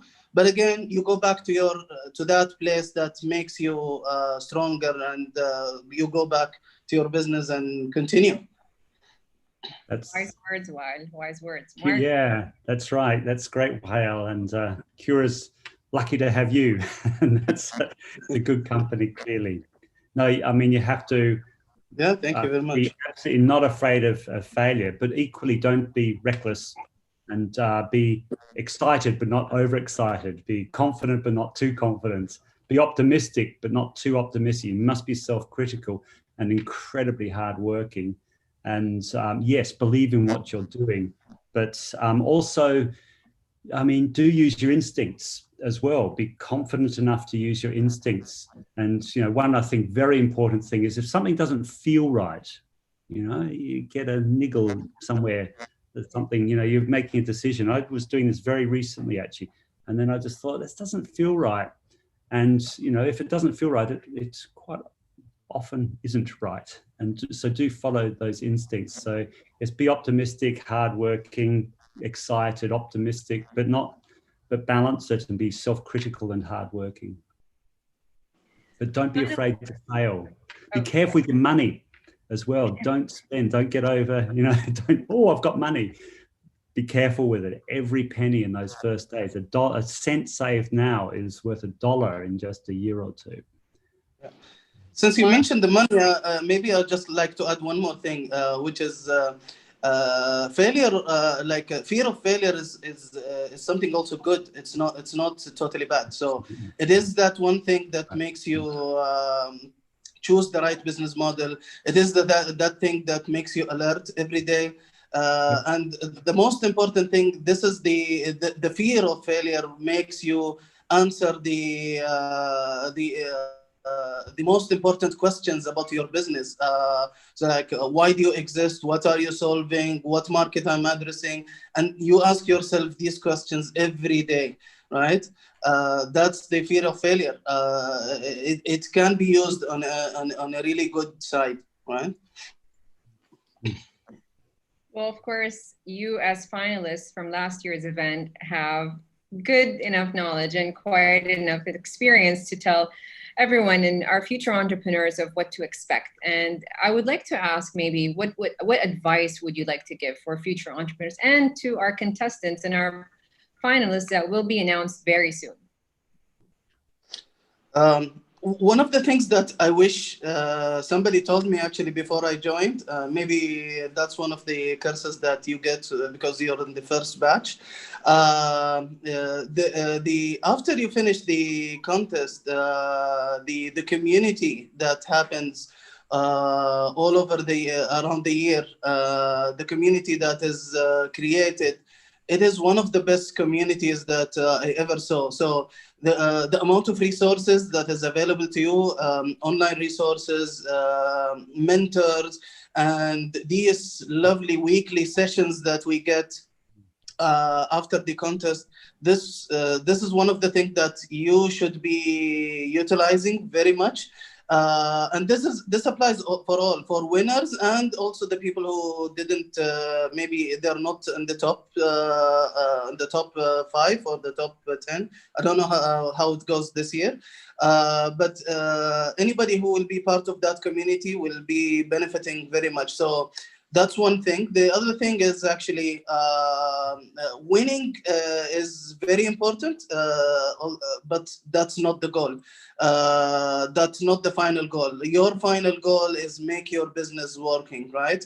So make sure that you learn from everyone. Make sure that you make the most out of the interactions, most of the community, most of the mentorship that you get through this contest, and enjoy the journey. It's about building this network. It's not about winning, because if you make your business working, that's actually winning, right? Yes. Yep, that's a beautiful thing to say. Also, you talk about mentors and listening to people, and that is definitely true. But again, filter that as well, and don't let some middle-aged old fart tell you that you have to do this, then that, then that. There are many pathways to success. And YL and I were actually just talking about this in the waiting room, how there are many different ways to grow. There are many options for growing your business. And sure, the mentors have got very good advice often, but don't just take it, especially again, if it doesn't feel right, because there are many different ways of, many different contexts. And we're in an unusual country here, which has got lots of different exciting opportunities as well as challenges. So, listen to your advice, but then also filter it. Sure, and many of the, I would like to add on and build on your words, Mark, that the guidebook of entrepreneurship, we don't need to follow that to the letter, right? So lots of good ideas, lots of guidance that we can get, but at the end, that getting your company to work, that's the ultimate goal, right? So yeah, great words there, actually. To my panelists, thank you so much. Thank you, Mark. Thank you, Wael, for being with us today. I'm sure you have been an inspiration for our 14 finalists, who I'm sure are starting to be impatient, but the suspense is almost over. Again, thank you so much for being with me in this session. Next. So thank you all for participating. Thank you, Ron. Absolute pleasure. Best of luck, everybody. Just being here is making me a bit more nervous. It's reminding me of last year. Exactly. So well. I'm anxious, looking for the results. It's incredible. Thank you guys again so much for coming here. Let's see you maybe next year. It's a pleasure being here. Thank you. Thank you very much. All right. So thank you all for participating and making this event memorable. Please stay tuned for the winner's announcement right after this video. It's been my absolute pleasure to be your host today. Thank you and good night.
Thank you, everyone.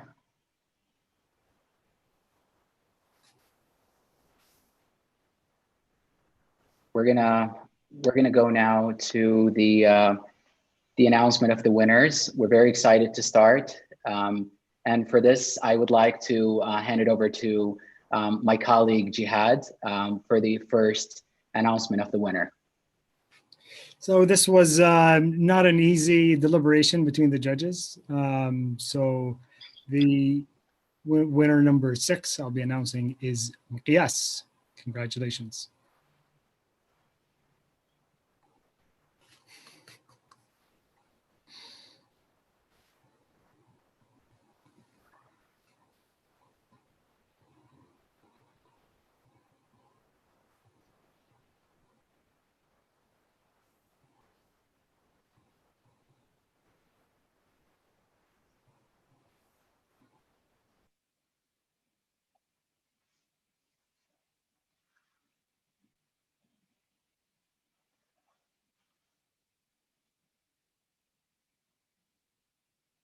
Okay, Kevin, you wanna go next? Yeah, repeating what's been said, very, very tough, fabulous presentations by everyone, but the next winner is Peregrine Genomics.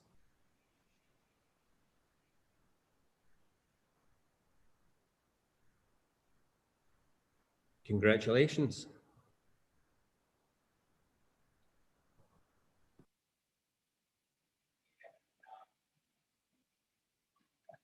Omar, floor is yours to announce the winner. Yeah. The next one. Yeah, I think what I'm sure about is that all of the participants were our winners tonight. And it was hard to pick the top 6, but I think Upscalable deserve number 4. Together with my colleagues, we picked this one for the impact they are making and for the scale they can do in the market in terms of recruitment.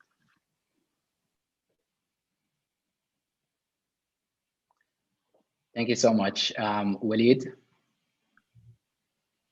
All right. 4th place winner is a company that embodies how technology can make people's lives better. Our 4th place winner is BrightSign.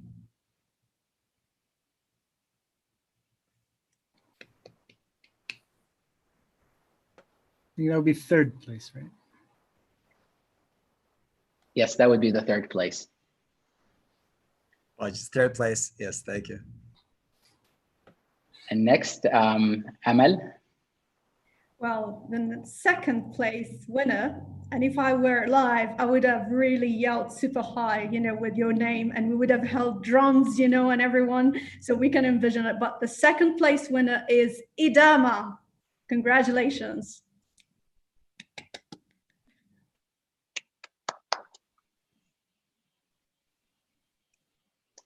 Okay, and the number 1 winner of the Saudi national final of the Entrepreneurship World Cup is Talon Dust Control. Congratulations.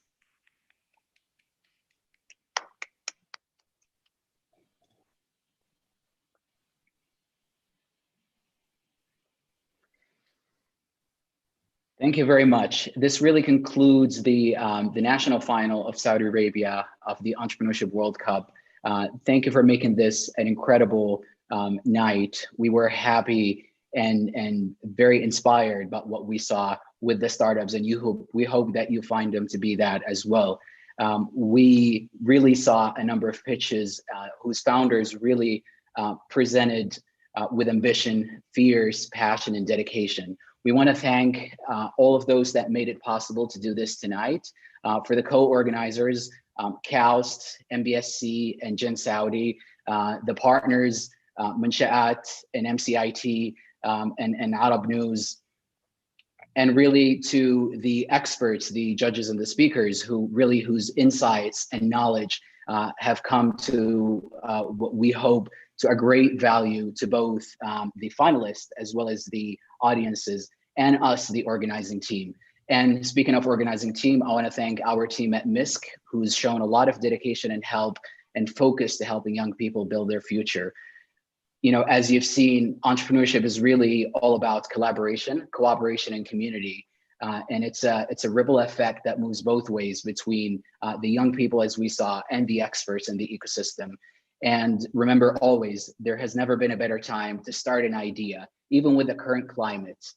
We have seen 15 pitches that really show that you can find your idea and excel despite what's happening. If there's will, there's innovation. If there's innovation, there's success. This has been a small glimpse of what the EWC offers. We invite you to join the EWC platform, not only to rewatch this event, but also to watch the national finals happening across the globe. We virtually travel to every country in the world, looking for the best ideas, the best startups, to welcome them to the Misk Global Forum in October 18th to the 20th this coming month. So we look forward to that. It's going to be a special event, one of a kind, where we celebrate innovators, collaborators, and great thinkers. And we can't wait to welcome you there.